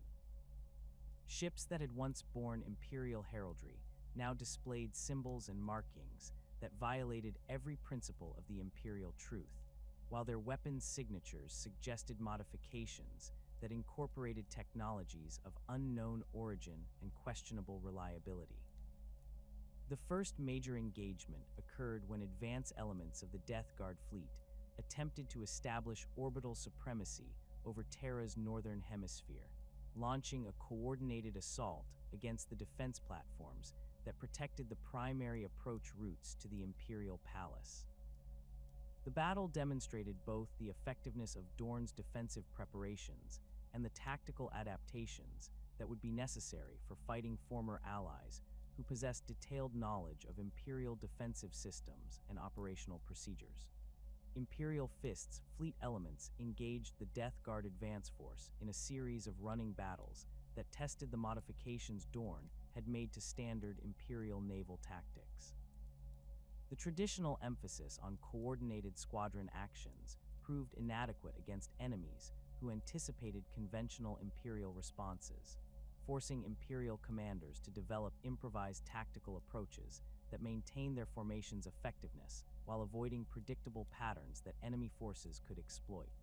The Death Guard's approach to the orbital engagement reflected their legion's traditional emphasis on attrition warfare and sustained pressure rather than decisive breakthrough operations. Their fleet formations accepted heavy casualties while maintaining steady pressure on Imperial defensive positions, gradually wearing down defensive capabilities through sustained bombardment rather than attempting the rapid decisive actions that characterized other traitor legion tactics. Mortarian's personal flagship, the Endurance, led the Death Guard assault with a methodical approach that systematically engaged each defensive platform while coordinating supporting fire from escort vessels.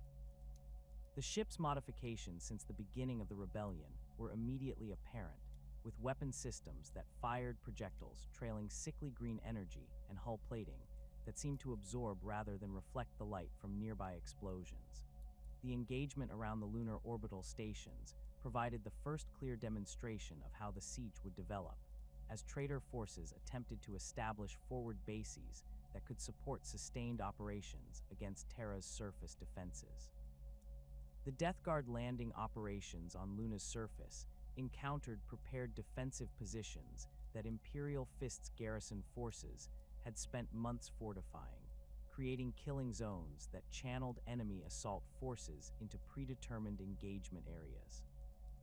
The battles for Luna's surface installations revealed the psychological challenges that would characterize the entire siege, as Imperial defenders found themselves fighting former battle brothers whose appearance and behavior had been altered by their exposure to chaos influences. Death Guard assault troops displayed resilience that exceeded even their previous legendary endurance, shrugging off wounds that would have incapacitated normal Space Marines while pressing their attacks with mechanical persistence that seemed divorced from tactical considerations. Imperial Fists companies defending the lunar installations adapted their tactics to account for enemy capabilities that no longer followed predictable patterns, developing new techniques for engaging opponents whose response to damage and tactical pressure differed significantly from standard Astartes behavioral patterns.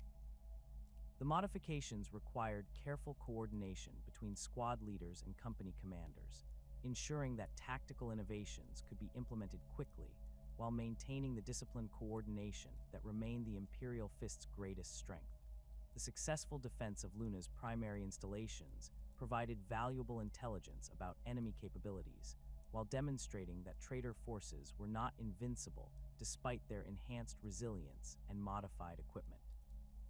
Imperial Fists After Action reports identified specific vulnerabilities in Death Guard, assault techniques, and equipment modifications that could be exploited in subsequent engagements, information that proved crucial for developing countermeasures against similar attacks on Terra's surface defenses. Meanwhile, Emperor's Children fleet elements approached Terra from the galactic south, their distinctive purple and gold vessels maintaining perfect formation discipline even under heavy fire from orbital defense platforms.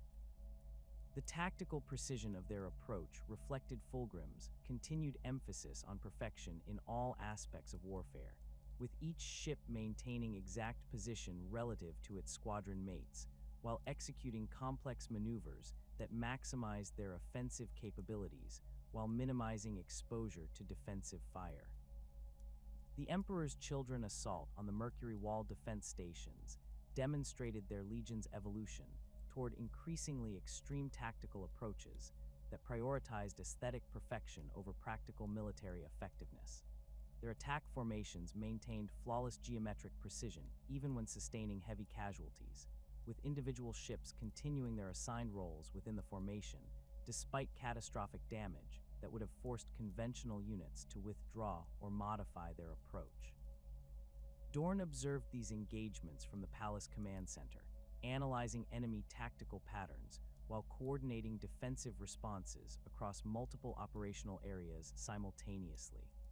The intelligence gathered from the initial clashes confirmed his assessment that the traitor legions had undergone fundamental changes that affected not only their equipment and appearance, but also their basic approach to warfare and tactical decision-making. The coordination between different traitor legion elements revealed sophisticated planning that integrated their diverse tactical approaches within unified operational frameworks. Death Guard attrition tactics created opportunities for Emperor's Children precision strikes, while both formations provided cover for Iron Warrior's siege specialists who began establishing forward positions for the heavy equipment that would be necessary for breaching Terra's surface defenses. As enemy forces consolidated their positions throughout the Sol system, Dorn implemented the next phase of his defensive strategy by activating the deep space monitoring networks that could track enemy movements while they were still beyond the range of conventional sensors.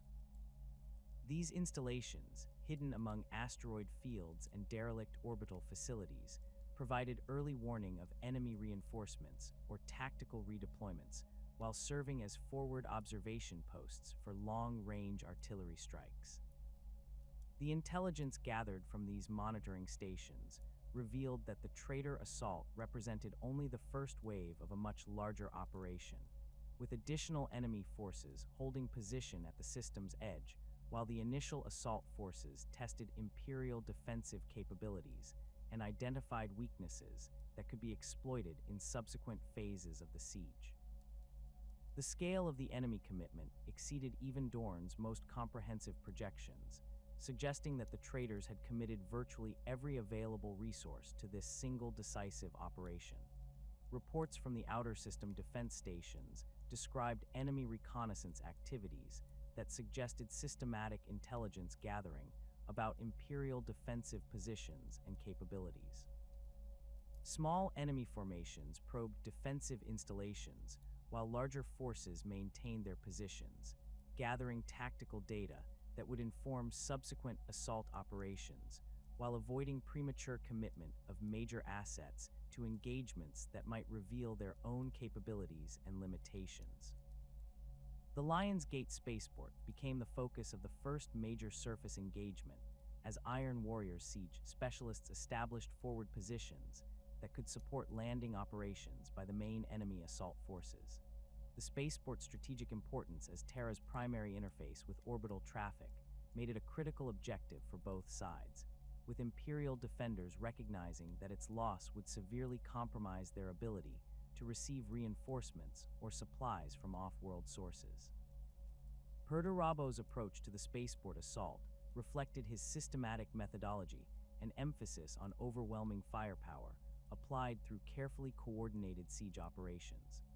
Iron Warriors engineering units began construction of siege works that could support the heavy artillery necessary to breach the spaceport's defensive installations, while assault companies established perimeter positions that protected the construction efforts from Imperial counterattacks. The initial phases of the Lion's Gate engagement demonstrated the tactical challenges that both sides would face throughout the siege, as familiar opponents who had fought together for decades now found themselves applying their expertise against former allies who understood their capabilities and tactical preferences. Imperial Fists defenders adapted their standard defensive procedures to account for enemy familiarity with their operational methods, while Iron Warriors' assault forces modified their approach to counter anticipated Imperial responses. Dorn's coordination of the spaceport defense involved careful integration of Imperial Fists companies with Blood Angels and White Scars elements that had arrived on Terra during the final phases of defensive preparation. The different legions' tactical approaches required careful coordination to maximize their combined effectiveness, while avoiding the confusion that might result from conflicting operational procedures or command structures. The Blood Angels brought close combat expertise that proved essential for defending the spaceport's interior spaces, where Iron Warriors' assault teams attempted to establish footholds that could support subsequent operations. Their experience in urban warfare complemented the Imperial Fists' defensive specialization, creating integrated tactical responses that maximized the advantages of fighting on prepared ground, while maintaining the flexibility necessary to respond to changing tactical situations.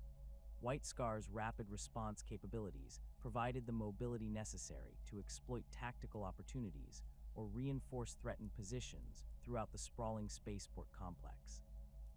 Their hit-and-run tactics disrupted Iron Warriors' supply lines, while their speed allowed them to redeploy quickly between different engagement areas, maintaining pressure on enemy forces while avoiding prolonged engagements that might result in unsustainable casualties. The Siege of the Lion's Gate spaceport established patterns that would characterize the entire battle for Terra, with both sides demonstrating tactical innovations that reflected their adaptation to the unique challenges of fighting former allies while operating under the extreme pressures of a siege that would determine the fate of the entire Imperium. The coordination between Dorn, Sanguinius, and Jagatai Khan during these critical phases created a unified command structure that maximized each Primarch's strengths while maintaining the strategic coherence necessary for effective defense against multiple simultaneous threats. The systematic collapse of Terra's outer defensive perimeters began during the siege's 7th week, when sustained bombardment from Iron Warriors' artillery finally breached the primary walls of the Lion's Gate spaceport.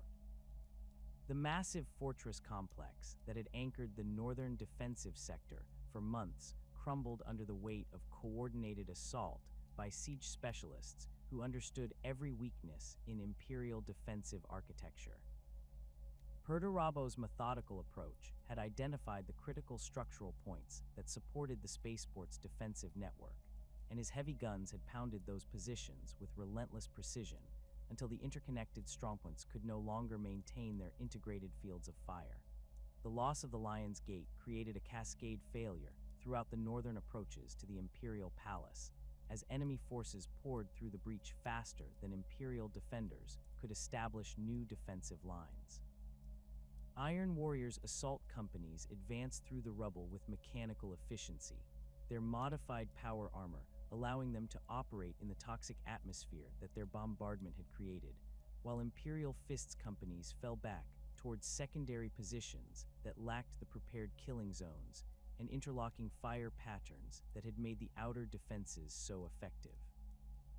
Dorn coordinated the fighting withdrawal from his command bunker deep within the palace, watching tactical displays that showed red enemy markers advancing steadily through defensive sectors that had taken months to construct and fortify.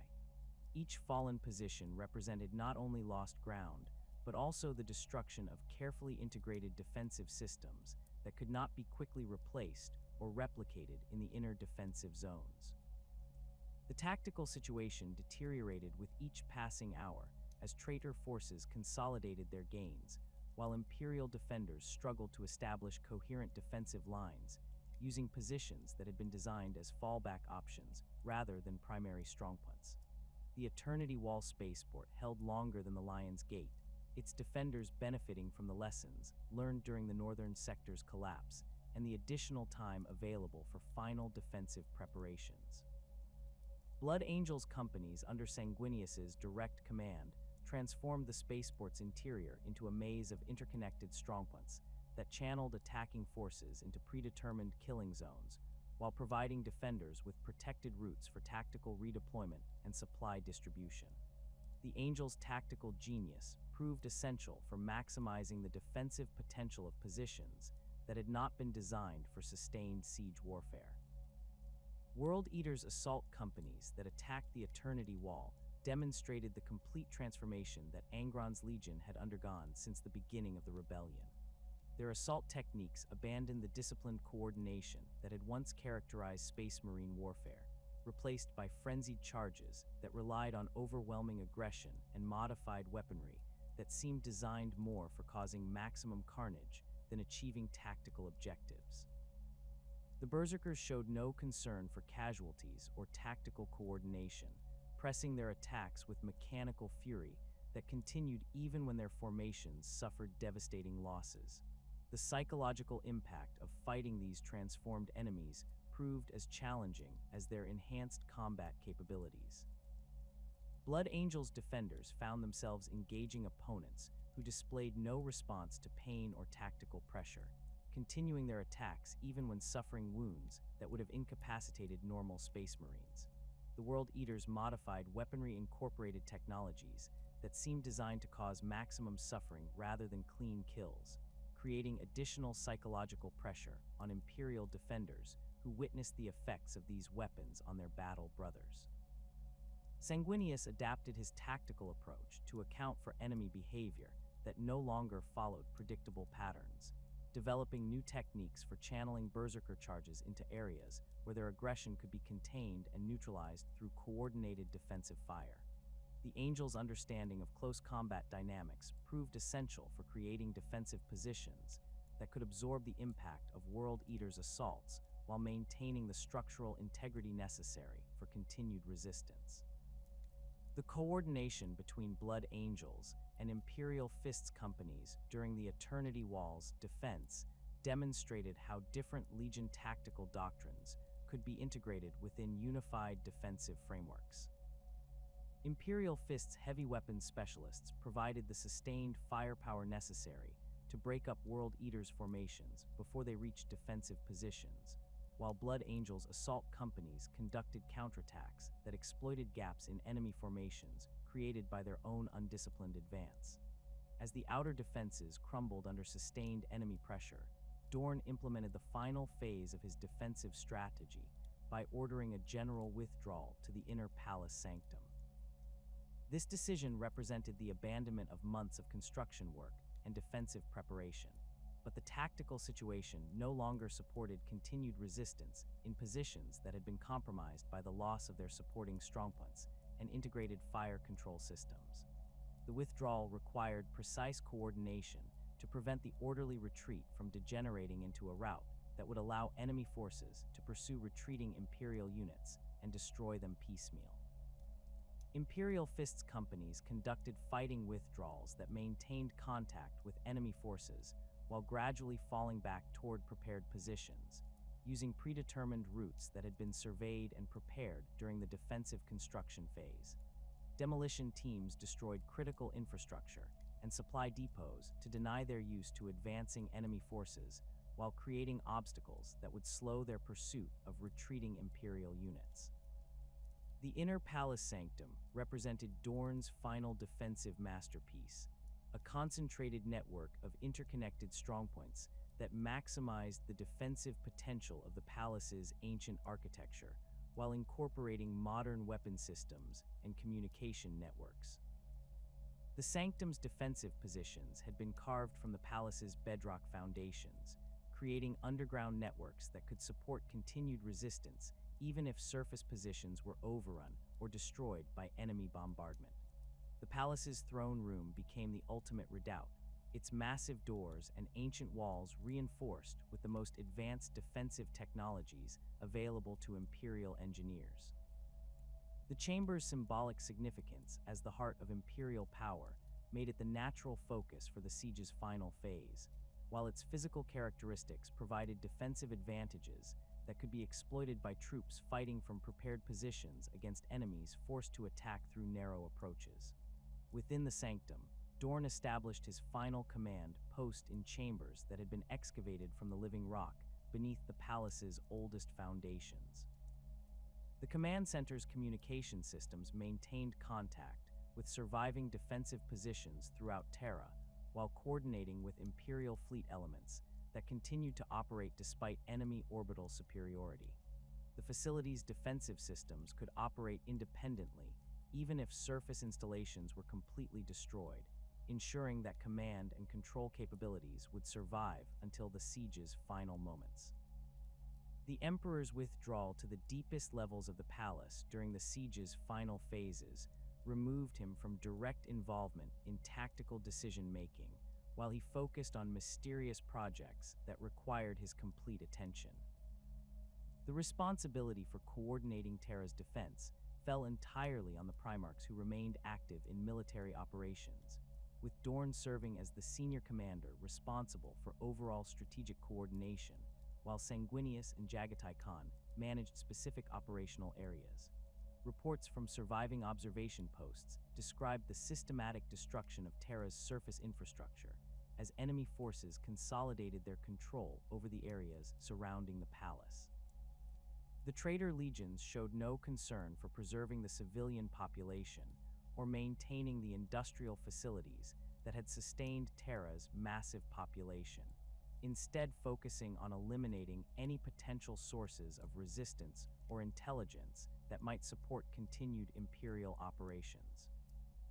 The orbital situation deteriorated further as enemy fleet elements established complete control over Terra's immediate orbital space, positioning bombardment platforms that could provide direct fire support for ground operations while preventing any possibility of Imperial reinforcement or evacuation. The loss of orbital superiority eliminated the possibility of external support for the palace's defenders, while allowing enemy forces to coordinate their ground operations with precision orbital strikes against specific defensive positions. Intelligence reports from the few remaining Imperial agents operating outside the palace described the establishment of enemy command centers in captured Imperial facilities, with traitor Primarchs coordinating their operations from positions that provided optimal oversight of the siege operations. The systematic nature of enemy operations suggested careful planning that integrated the different traitor legions' capabilities within unified tactical frameworks designed to maximize pressure on the remaining Imperial positions. During the siege's final week, enemy bombardment patterns shifted from area suppression to precision targeting of specific palace defensive systems, suggesting that traitor forces had gathered detailed intelligence about the sanctum's layout and defensive capabilities. The accuracy of these strikes indicated either extensive reconnaissance operations or intelligence provided by sources with intimate knowledge of the palace's internal structure and defensive systems. The sudden cessation of orbital bombardment after weeks of continuous fire created an ominous silence that Imperial defenders recognized as the prelude to the siege's final phase. Sensor readings from surviving monitoring stations detected massive energy fluctuations from the flagship of the traitor fleet, the Vengeful Spirit, as its void shields powered down in a display that could only represent either catastrophic damage or deliberate deactivation. Dorn's analysis of the tactical situation recognized that the shield deactivation represented either a trap designed to lure Imperial forces into a premature counterattack or a genuine opportunity that might not present itself again. The Vengeful Spirit's vulnerability created a narrow window for direct action against Horus himself, potentially ending the rebellion through targeted elimination of its primary leader, rather than continued attrition warfare that favored the numerically superior traitor forces. The Emperor's emergence from the palace's deepest levels coincided with the detection of the vengeful spirit's lowered shields. His decision to personally board the traitor flagship representing the ultimate gamble in a war that had already consumed much of the galaxy. The teleportation assault would involve the Emperor, Dorn, and Sanguinius, representing the concentration of Imperial leadership in a single operation that would either achieve decisive victory or result in catastrophic defeat for the Loyalist cause. The preparation for the teleportation assault required careful coordination of the palace's remaining technological resources while maintaining defensive operations that prevented enemy forces from detecting the planned operation. The teleportation systems had been damaged by weeks of bombardment and required extensive repairs and recalibration to ensure accurate transport across the void between Terra and the vengeful spirit's position in high orbit. Dorn's selection for the assault reflected both his tactical capabilities and his absolute reliability in critical situations, qualities that made him indispensable for an operation that would determine the war's outcome. His systematic approach to planning and execution provided essential balance to the Emperor's transcendent capabilities and Sanguinius's inspirational leadership, creating a command team that combined different strengths within a unified operational framework.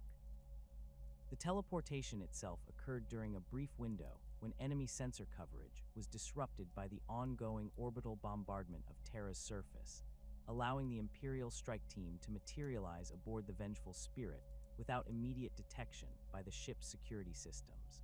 The flagship's interior had been modified since the beginning of the rebellion, with corridors and chambers that reflected the chaos corruption that had consumed the sons of Horus and their Primarch.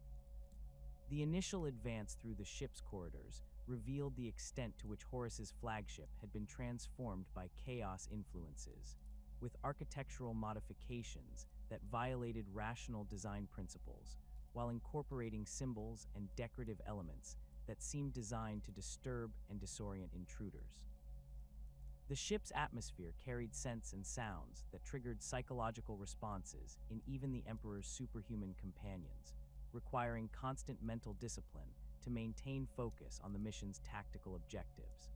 The discovery of Sanguinius's broken form in the throne chamber of the vengeful spirit confirmed the worst fears about the angel's fate while revealing the full extent of Horus's transformation since his fall to chaos. The Primarch of the Blood Angels had fought with characteristic valor, but his wounds indicated that he had faced an opponent whose capabilities exceeded even his own legendary combat prowess.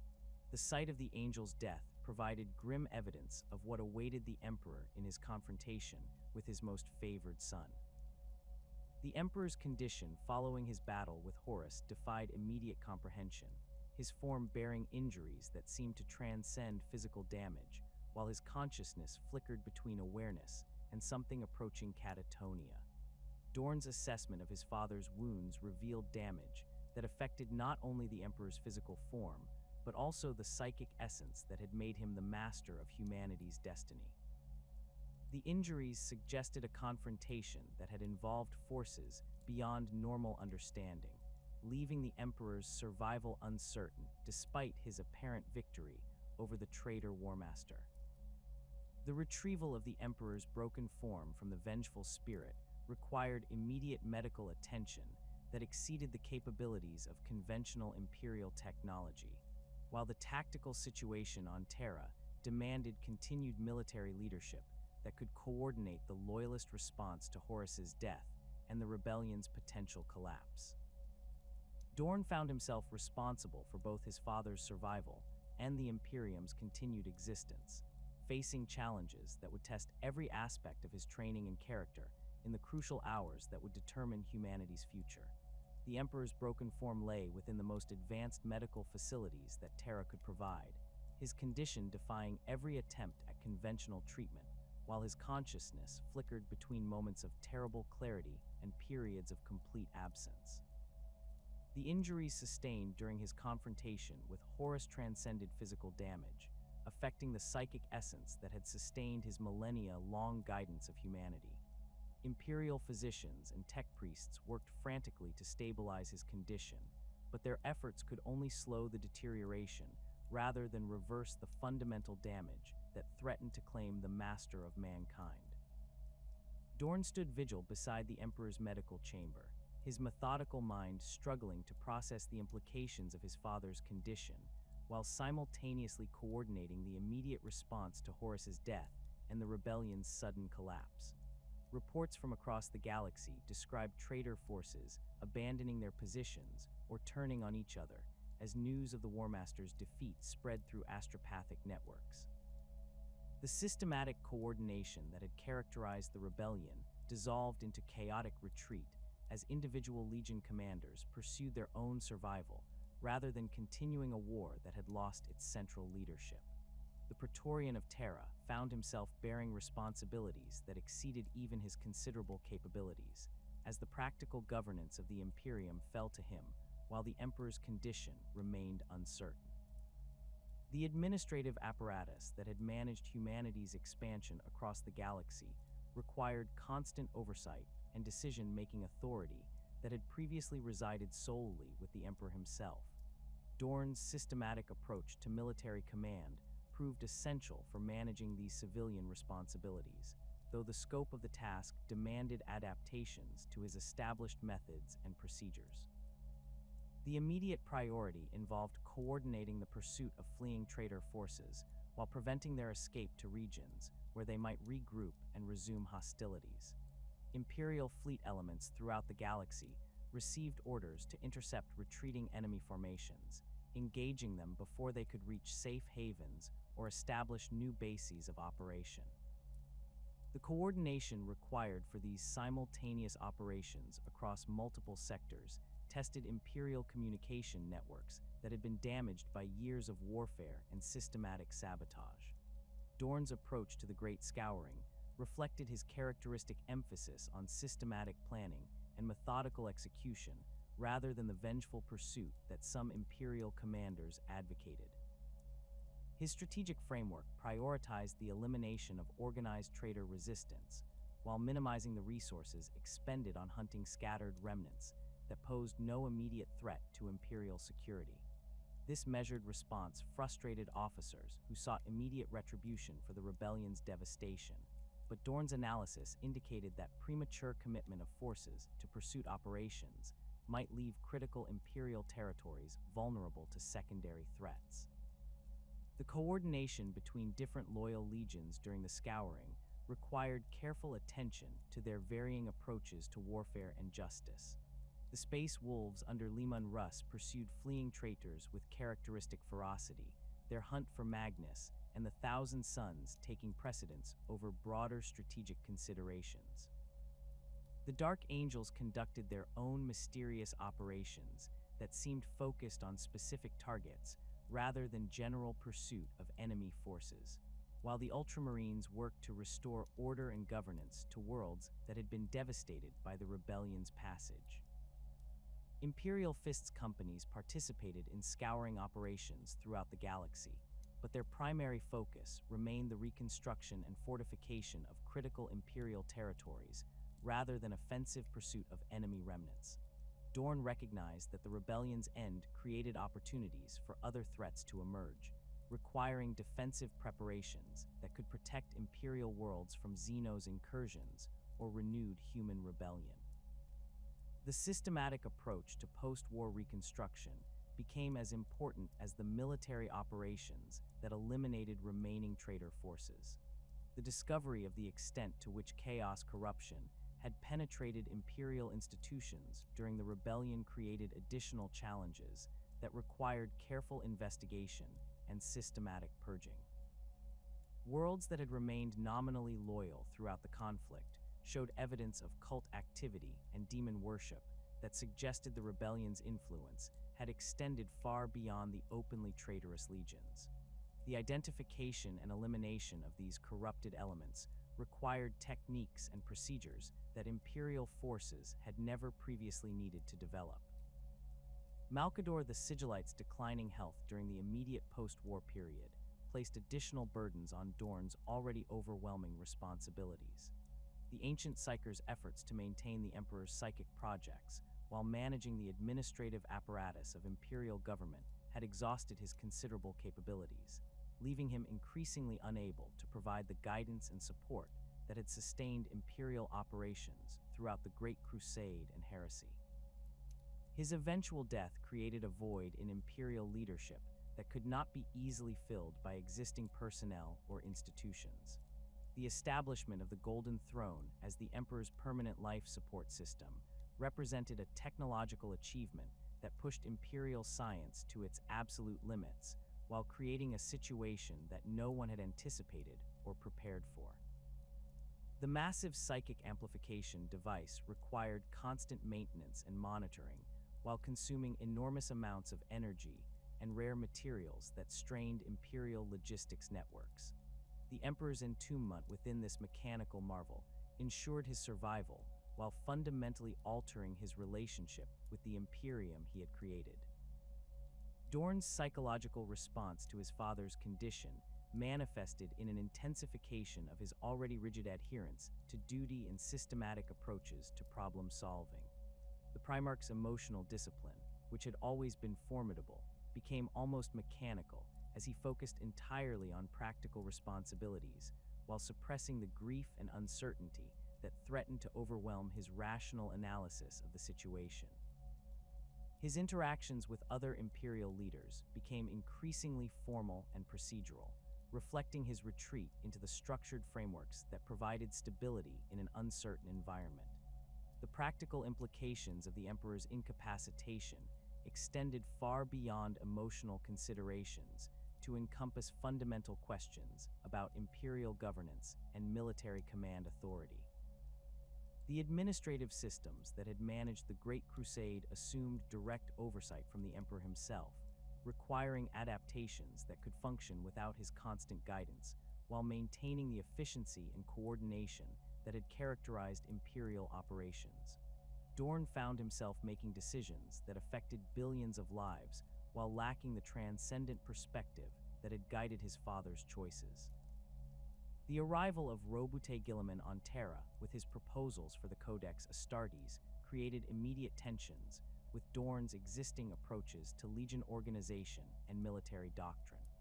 The Ultramarines' Primarch's systematic analysis of the rebellion's causes included specific criticisms of the legion system that had allowed individual commanders to accumulate sufficient power and resources to threaten the entire Imperium. His proposed reforms would fundamentally restructure Space Marine organizations while limiting their individual capabilities and autonomous authority.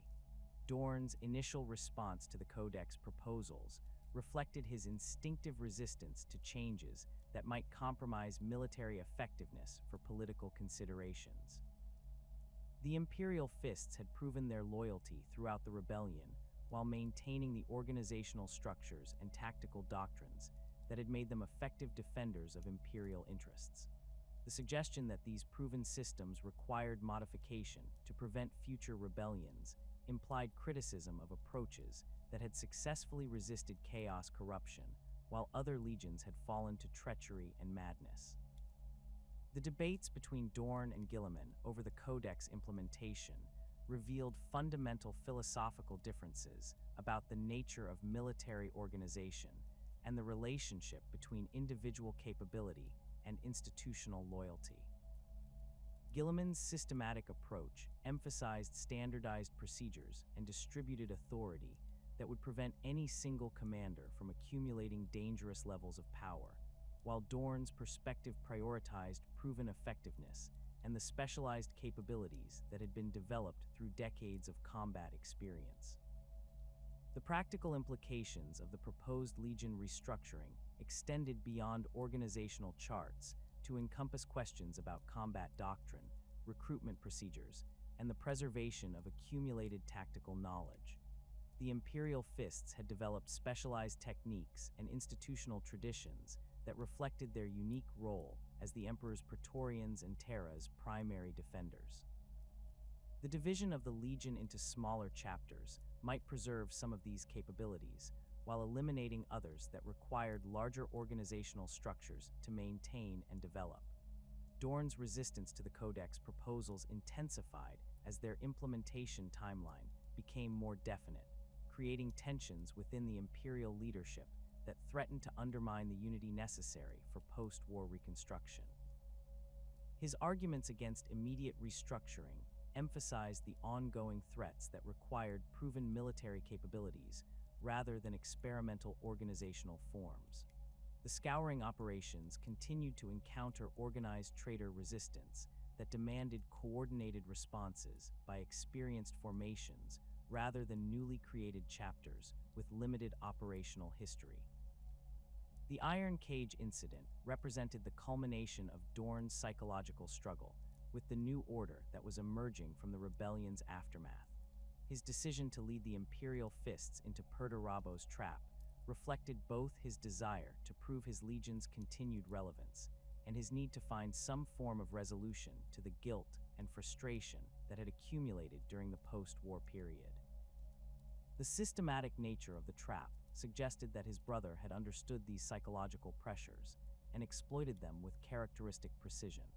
The casualties sustained during the Iron Cage operation forced Dorn to confront the reality that his resistance to change had endangered the very legion he sought to preserve. The Imperial Fists who died in Perdurabo's killing fields represented irreplaceable experience and genetic heritage that could not be recovered through recruitment or training. The tactical lessons of the engagement demonstrated that traditional approaches to warfare might be inadequate for the threats that would emerge in the post-Heresy galaxy. Dorn's eventual acceptance of the Codex Astartes reflected his recognition that institutional survival required adaptation to changing circumstances rather than rigid adherence to established procedures.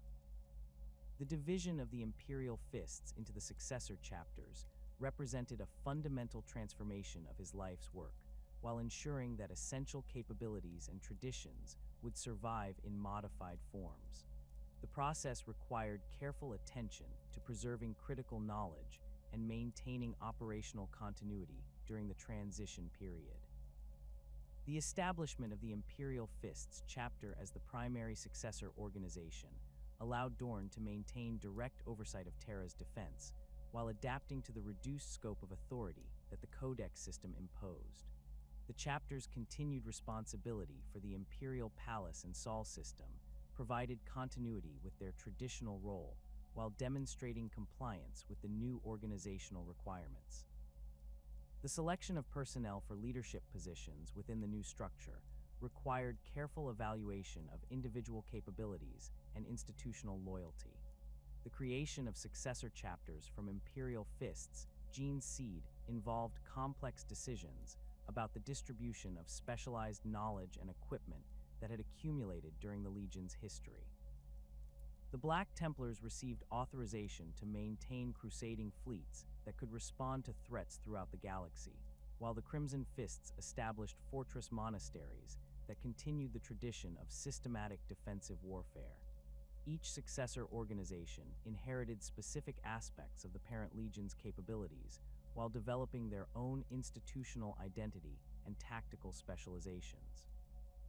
Dorn's role as the senior Imperial Fist during the transition period required him to balance competing demands from successor chapter leaders who sought to preserve different aspects of the Legion's heritage while adapting to their new circumstances. The coordination between chapters needed to maintain some degree of unified purpose while respecting their individual autonomy and specialized missions. The establishment of communication networks and mutual support agreements created informal structures that preserved essential coordination capabilities despite formal organizational separation. The psychological impact of the Emperor's entombment continued to influence Dorn's behavior and decision-making throughout the transition period, manifesting in an increasingly rigid adherence to established procedures and resistance to any changes that might compromise proven capabilities. His visits to the Golden Throne became ritualized observances that provided structure and continuity in an environment where traditional certainties had been fundamentally altered. The one-sided conversations with his catatonic father served as a form of confession and consultation that helped him process the enormous responsibilities he continued to bear. The gradual acceptance of his new role as chapter master rather than Legion Primarch required Dorn to develop different approaches to leadership and strategic planning that reflected the reduced scope of his authority while maintaining the effectiveness that had characterized his previous service. The transition from commanding tens of thousands of Space Marines to directing a single chapter demanded modifications to his systematic approach to military organization while preserving the essential principles that had made the Imperial Fists effective defenders of Imperial interests.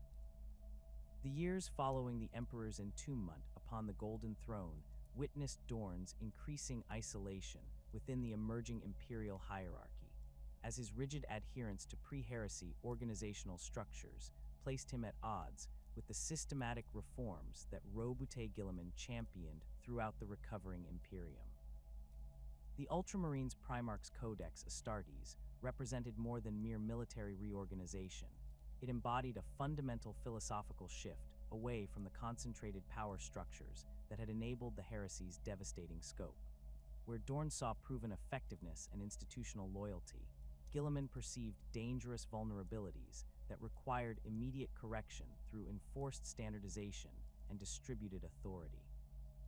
The debates between the two Primarchs intensified as Guilliman's reforms gained support from other surviving loyalist commanders who recognized the political necessity of preventing future large-scale rebellions. The Imperial Fists' Legion's exemplary record during the heresy could not overcome the broader strategic argument that concentrated military power in individual commanders created unacceptable risks for Imperial security. Dorn found himself defending not merely his Legion's organizational structure, but the entire concept of specialized military formations that had evolved to meet specific strategic requirements during the Great Crusade. The practical implications of the proposed restructuring extended far beyond administrative convenience to encompass fundamental questions about military effectiveness and institutional memory. The Imperial Fists had developed specialized siege techniques, fortification methodologies, and defensive doctrines that required large-scale coordination and extensive training programs to maintain their effectiveness. The division of these capabilities among smaller chapter-sized formations might preserve individual elements while eliminating the integrated systems thinking that had made the Legion's defensive networks so formidable. Dorn's resistance to the Codex implementation reflected his deep understanding of how military organizations developed and maintained their specialized capabilities over extended periods.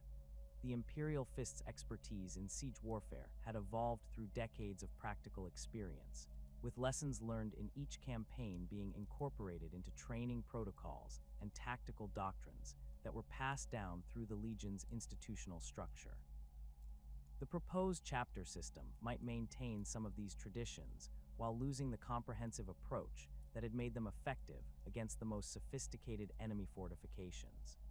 The growing tension between institutional preservation and political necessity created psychological pressures that manifested in Dorn's increasingly rigid behavior and his retreat into the structured routines that provided stability amid fundamental change. His daily visits to the Golden Throne became extended vigils where he reported on Imperial Fists' activities while seeking guidance from the Emperor's silent form. These one-sided conversations served as both confession and consultation, allowing him to process the enormous responsibilities he continued to bear while maintaining connection to the authority that had originally defined his purpose. The arrival of intelligence reports describing Iron Warrior's activity in the Sebastus system created an opportunity that seemed to offer resolution to the mounting pressures surrounding the Codex implementation. Perturabo's forces had established a massive fortress complex on the world of Sebastus IV, their construction activities suggesting preparation for extended operations that might threaten Imperial shipping routes and nearby compliance worlds.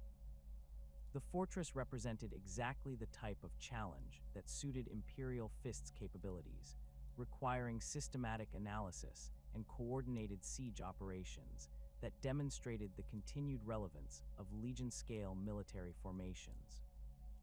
Dorn's decision to respond to the Sebastus threat reflected both strategic necessity and personal psychology, as the prospect of engaging his brother in the type of warfare that had defined their rivalry during the Great Crusade provided a welcome alternative to the political maneuvering that characterized post-heresy imperial politics. The Iron Warriors had always represented the Imperial Fists' closest equivalent among the legions, their shared expertise in siege warfare creating a competitive dynamic that had driven innovation and tactical development throughout the Great Crusade. The intelligence reports from Sebastus described fortification work that exceeded even Perdurabo's previous achievements in defensive architecture, with massive earthworks and interconnected strongpoints that incorporated lessons learned from every major siege operation of the recent war. The fortress complex covered several hundred square kilometers of the planet's primary continent, its defensive systems integrated within natural terrain features that maximized their effectiveness, while minimizing vulnerability to orbital bombardment or conventional assault techniques. Preliminary reconnaissance data suggested that the Iron Warriors had spent months constructing their fortress, employing construction techniques and architectural principles that reflected Perdurabo's systematic approach to defensive engineering, while incorporating modifications that suggested adaptation to post-heresy tactical requirements. The fortress walls incorporated angular designs that deflected conventional artillery strikes while mounting weapon systems that could engage targets across multiple elevation angles and approach vectors. Dorn's analysis of the intelligence data revealed both the strategic threat that the fortress represented and the tactical challenges involved in reducing such a sophisticated defensive network. The Iron Warriors had positioned their stronghold to control key transportation routes while maintaining supply lines that could sustain extended siege operations. The fortress complex included manufacturing facilities and resource processing centers that could support continued resistance even if external supply lines were severed. The decision to commit the entire Imperial Fists Legion to the Sebastus operation reflected Dorn's recognition that this engagement might represent their final opportunity to demonstrate the continued relevance of Legion-scale military formations. The systematic reduction of Perdurabo's fortress would require the coordinated application of siege techniques and engineering capabilities that could not be effectively replicated by smaller chapter-sized forces. The operation would serve as both a practical military necessity and a demonstration of the specialized capabilities that would be lost through Codex implementation. The Imperial Fists fleet that departed for Sebastus carried the Legion's complete siege train and engineering equipment, including specialized construction vehicles and heavy artillery pieces that had been developed specifically for fortress reduction operations. The logistical requirements for transporting and maintaining this equipment demanded the organizational resources of a full legion, demonstrating the practical limitations that would constrain smaller formations attempting similar operations. The journey to Sebastus provided time for detailed planning and preparation, with Imperial Fists officers analyzing the available intelligence while developing tactical approaches that could overcome the fortress's defensive systems. The planning process revealed the complexity of coordinating siege operations against an opponent who possessed equivalent expertise and intimate knowledge of Imperial tactical doctrines. Traditional siege approaches that had proven effective against conventional enemies might prove inadequate against Iron Warriors defenders who anticipated standard Imperial responses. Upon arrival in the Sebastus system, Imperial Fists reconnaissance units conducted detailed surveys of the fortress complex while establishing forward observation posts that could monitor Iron Warriors' activities and defensive preparations. The scale of Perdurabo's construction became apparent through close examination, revealing defensive systems that incorporated multiple redundant layers and automated weapon systems that could operate independently of central command control. The fortress design reflected Perdurabo's characteristic emphasis on geometric precision and overlapping fields of fire, with each defensive position supporting its neighbors while maintaining independent operational capability. The Iron Warriors had carved their strongpoints from the planet's bedrock, creating underground networks that connected surface positions while providing protected routes for troop movement and supply distribution. The defensive network incorporated both active weapon systems and passive obstacles that channeled attacking forces into predetermined killing zones. Dorn's initial assault plans emphasized systematic reduction of the fortress's outer defensive perimeters through coordinated artillery bombardment and precision strikes against critical support systems. The Imperial Fists established their own siege works at optimal range from the enemy positions, constructing fortified artillery parks and supply depots that could sustain extended bombardment operations. The siege preparations required weeks of careful construction work, with Imperial Fists engineering units creating their own defensive network that could protect the siege equipment from Iron Warriors' counterattacks. The opening phases of the siege proceeded according to established Imperial doctrine, with Imperial Fists artillery conducting systematic bombardment of identified target areas, while assault companies probed the fortress perimeter for weaknesses that might be exploited through direct assault. The Iron Warriors responded with their own artillery strikes and sally operations that demonstrated their continued tactical competence while revealing modifications to their standard equipment and procedures. The effectiveness of the Iron Warriors' defensive systems became apparent as the siege progressed, with Imperial Fists casualties mounting steadily without corresponding damage to the fortress's primary defensive capabilities. Perdurabo's design incorporated lessons learned from every major siege operation of the heresy, creating defensive systems that could absorb tremendous punishment while maintaining their essential functions. The fortress's automated systems continued operating even when direct hits eliminated their crews, while underground supply networks ensured continued ammunition and equipment supply to frontline positions. After weeks of conventional siege operations failed to achieve significant progress, Dorn authorized more aggressive assault tactics that committed Imperial Fists companies to direct attacks against fortified positions that had proven resistant to artillery bombardment. These assault operations resulted in heavy casualties as Imperial Fists companies encountered defensive systems that had been specifically designed to counter their tactical approaches and equipment capabilities. The mounting casualties and lack of progress created psychological pressures that affected both individual Imperial Fists and the Legion's command structure, as officers who had never experienced such systematic tactical frustration struggled to maintain morale and operational effectiveness. The fortress seemed to absorb every assault while inflicting steady losses that gradually reduced the Imperial Fists' combat strength without achieving corresponding tactical gains. Dorn's personal involvement in the siege operations intensified as conventional approaches proved inadequate, with the Primarch conducting detailed reconnaissance of Iron Warriors' positions while seeking tactical solutions that might break the defensive stalemate. His systematic analysis of the fortress revealed the full scope of Perdurabo's achievement in defensive architecture, with integrated systems that anticipated and countered every standard Imperial siege technique. The realization that the fortress represented a deliberate trap rather than a conventional defensive position emerged gradually, as intelligence reports revealed the absence of strategic objectives that would justify such massive construction efforts.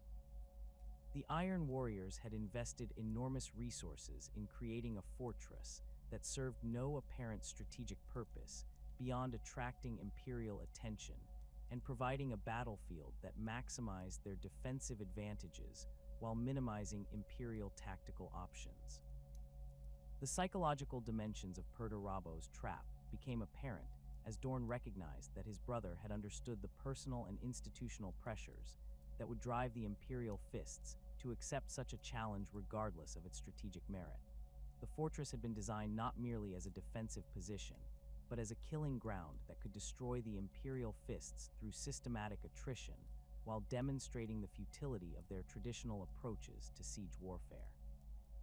The arrival of Ultramarines' fleet elements in the Sebastus system provided the external intervention that prevented the complete destruction of the Imperial Fists Legion, as Guilliman's forces engaged Iron Warriors' positions that had been prepared to prevent Imperial withdrawal rather than to resist external assault. The Ultramarines' tactical approach emphasized rapid maneuver and combined arms operations that bypassed the fortress's primary defensive systems while creating opportunities for Imperial Fists extraction from their increasingly untenable positions. The coordination between Imperial Fists and Ultramarines' forces during the evacuation operations demonstrated both the effectiveness of inter-legion cooperation and the tactical limitations that had trapped the Imperial Fists within Perturabo's carefully prepared killing ground. Guilliman's systematic analysis of the tactical situation revealed the specific vulnerabilities in Imperial Fists' doctrine that had been exploited by the Iron Warriors' defensive design. The casualties sustained during the Iron Cage operation represented more than tactical losses. They included irreplaceable experience and institutional knowledge that could not be recovered through recruitment or training programs. Veteran sergeants who had served since the Great Crusade's early years died, alongside newly inducted battle brothers, their accumulated expertise lost forever to the Legion's institutional memory. The genetic heritage represented by their gene seed stocks suffered similar irreplaceable losses that would affect future recruitment and expansion efforts.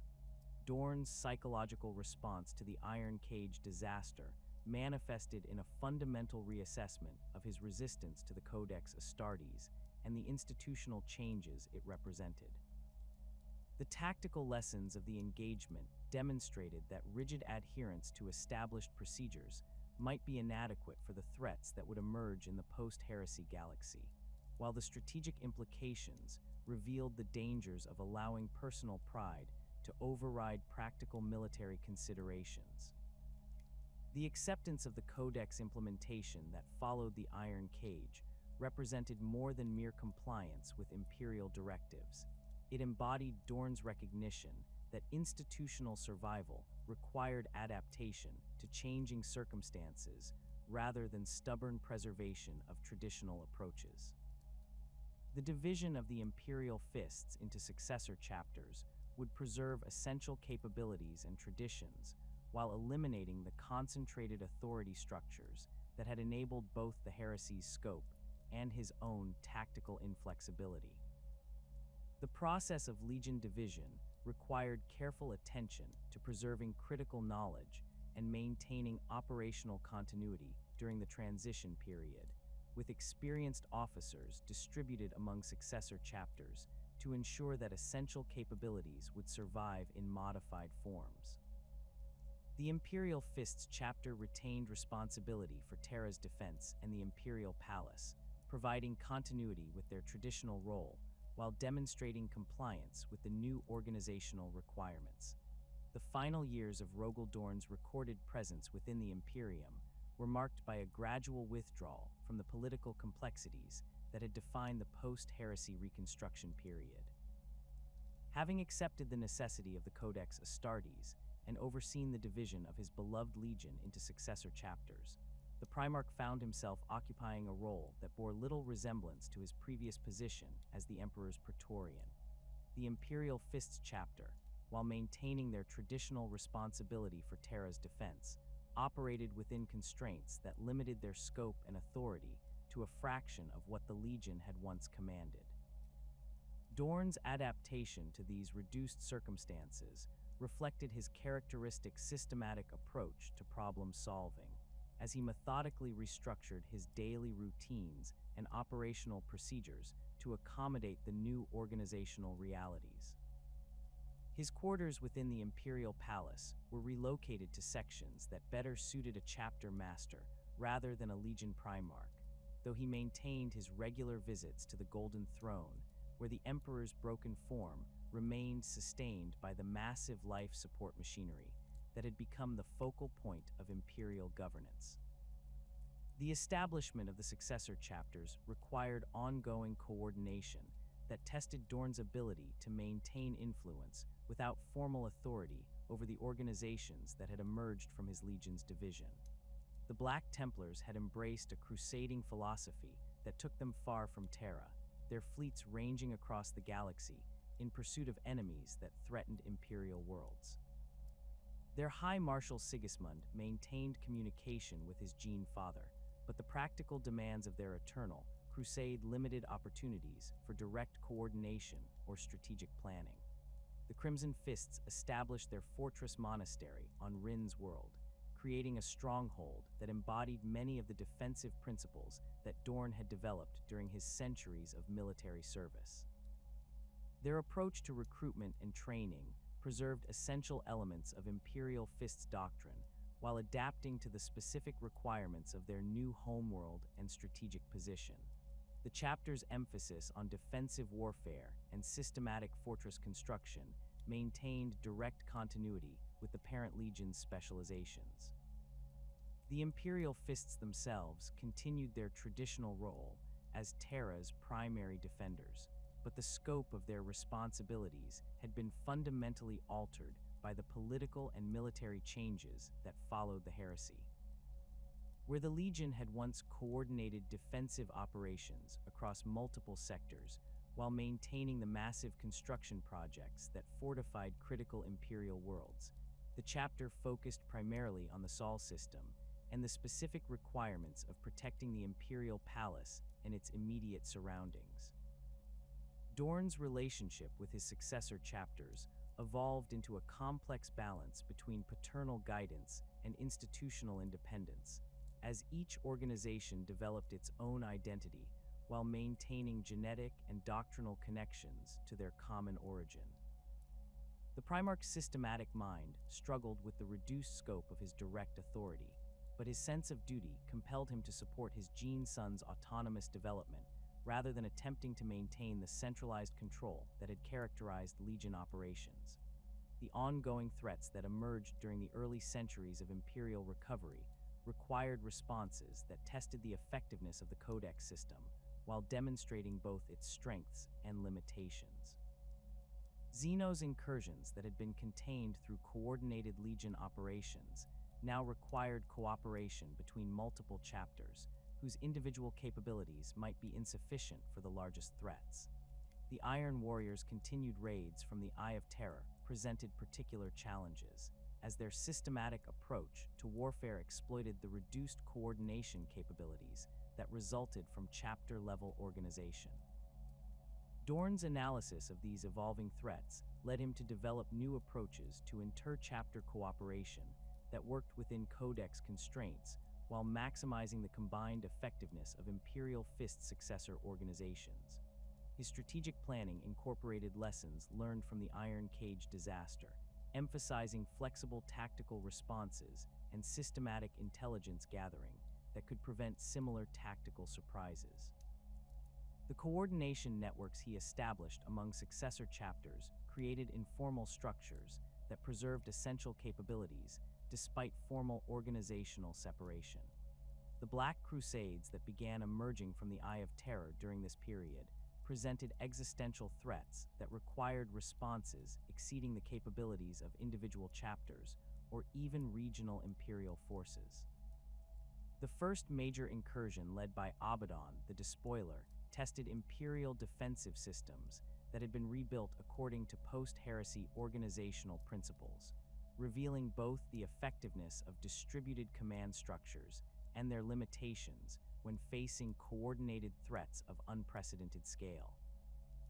Dorn's involvement in coordinating the Imperial response to these Black Crusades demonstrated his continued value as a strategic planner and defensive specialist, even within the constraints imposed by the new organizational structures. His systematic approach to threat analysis and resource allocation proved essential for maximizing the effectiveness of available Imperial forces while minimizing the casualties that resulted from hasty or poorly coordinated responses. The establishment of the Fortress of Redemption on Terra became one of Dorn's final major construction projects, representing both a practical addition to the planet's defensive network and a symbolic statement about the enduring importance of systematic defensive preparation. The fortress incorporated architectural elements that reflected lessons learned from every major siege operation of his career, creating a stronghold that could serve as a final redoubt if Terra's outer defenses were ever breached again. The fortress design integrated advanced technologies with traditional defensive principles, creating systems that could operate independently while contributing to the broader defensive network that protected the Imperial Palace and surrounding areas. The construction required coordination between Imperial Fists engineers and Mechanicum specialists, demonstrating the continued effectiveness of the cooperative relationships that had sustained Imperial military operations since the Great Crusade. Dorn's personal quarters within the Fortress of Redemption reflected his austere character and systematic approach to daily routine, with chambers that prioritized functionality over comfort while maintaining the dignity appropriate to his position within Imperial hierarchy.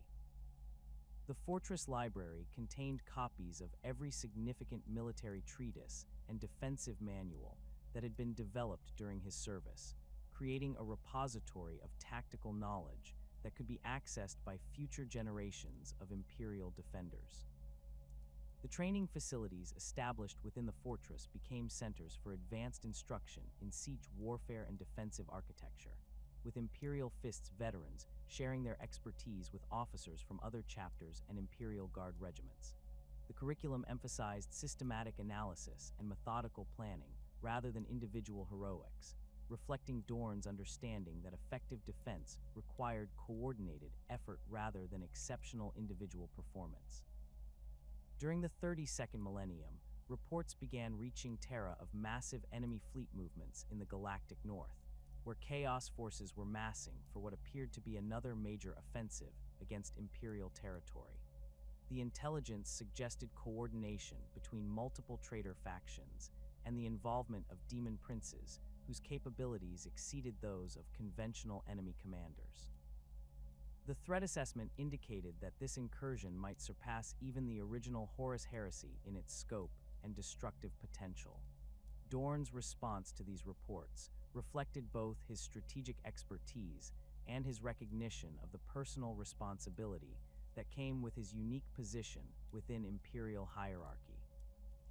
Despite the constraints imposed by the Codex system and the political changes that had followed the heresy, he remained one of the few Imperial leaders with the experience and authority necessary to coordinate responses to threats of such magnitude. The Primarch's decision to personally lead a reconnaissance mission into the threatened sectors represented a departure from his traditional role as Terra's defender, but his analysis indicated that direct observation of enemy capabilities would be essential for developing effective countermeasures. The mission would require him to leave Terra for the first time in decades, abandoning his traditional position to gather intelligence that might prevent another catastrophic invasion of Imperial territory. The Imperial Fists strike force that accompanied Dorn on this mission included the chapter's most experienced veterans, along with specialized equipment that could gather detailed intelligence about enemy capabilities and tactical approaches. The force composition reflected his systematic approach to military planning, with each element selected for specific capabilities that contributed to the mission's overall objectives, while maintaining the flexibility necessary to adapt to unexpected circumstances. The departure from Terra occurred during a period when the planet's defenses were at their strongest, with multiple chapter elements available to maintain security while the Imperial Fists were operating in distant sectors. Dorn's preparations included detailed contingency plans that could be implemented if the reconnaissance mission encountered unexpected delays or complications, ensuring that Terra's defense would continue effectively regardless of the mission's outcome. The final confirmed sighting of Rogal Dorn occurred aboard the Imperial Fists battle barge Sword of Sacrilege, as his task force prepared to investigate reports of massive Chaos fleet concentrations near the Cadian Gate. Astropathic communications from the strike force indicated that they had successfully penetrated enemy-controlled space and were gathering intelligence about the threat's scope and composition. The messages described enemy formations that exceeded previous intelligence estimates, with demon engines and corrupted war machines that represented technologies unknown to Imperial forces. The sudden cessation of communications from Dorn's task force created immediate concern within Imperial command structures, as the loss of contact suggested either catastrophic damage to their astropathic capabilities or complete destruction of the reconnaissance force. Emergency protocols activated throughout the Sol system as Imperial authorities attempted to re-establish contact while preparing for the possibility that the mission had encountered overwhelming enemy resistance.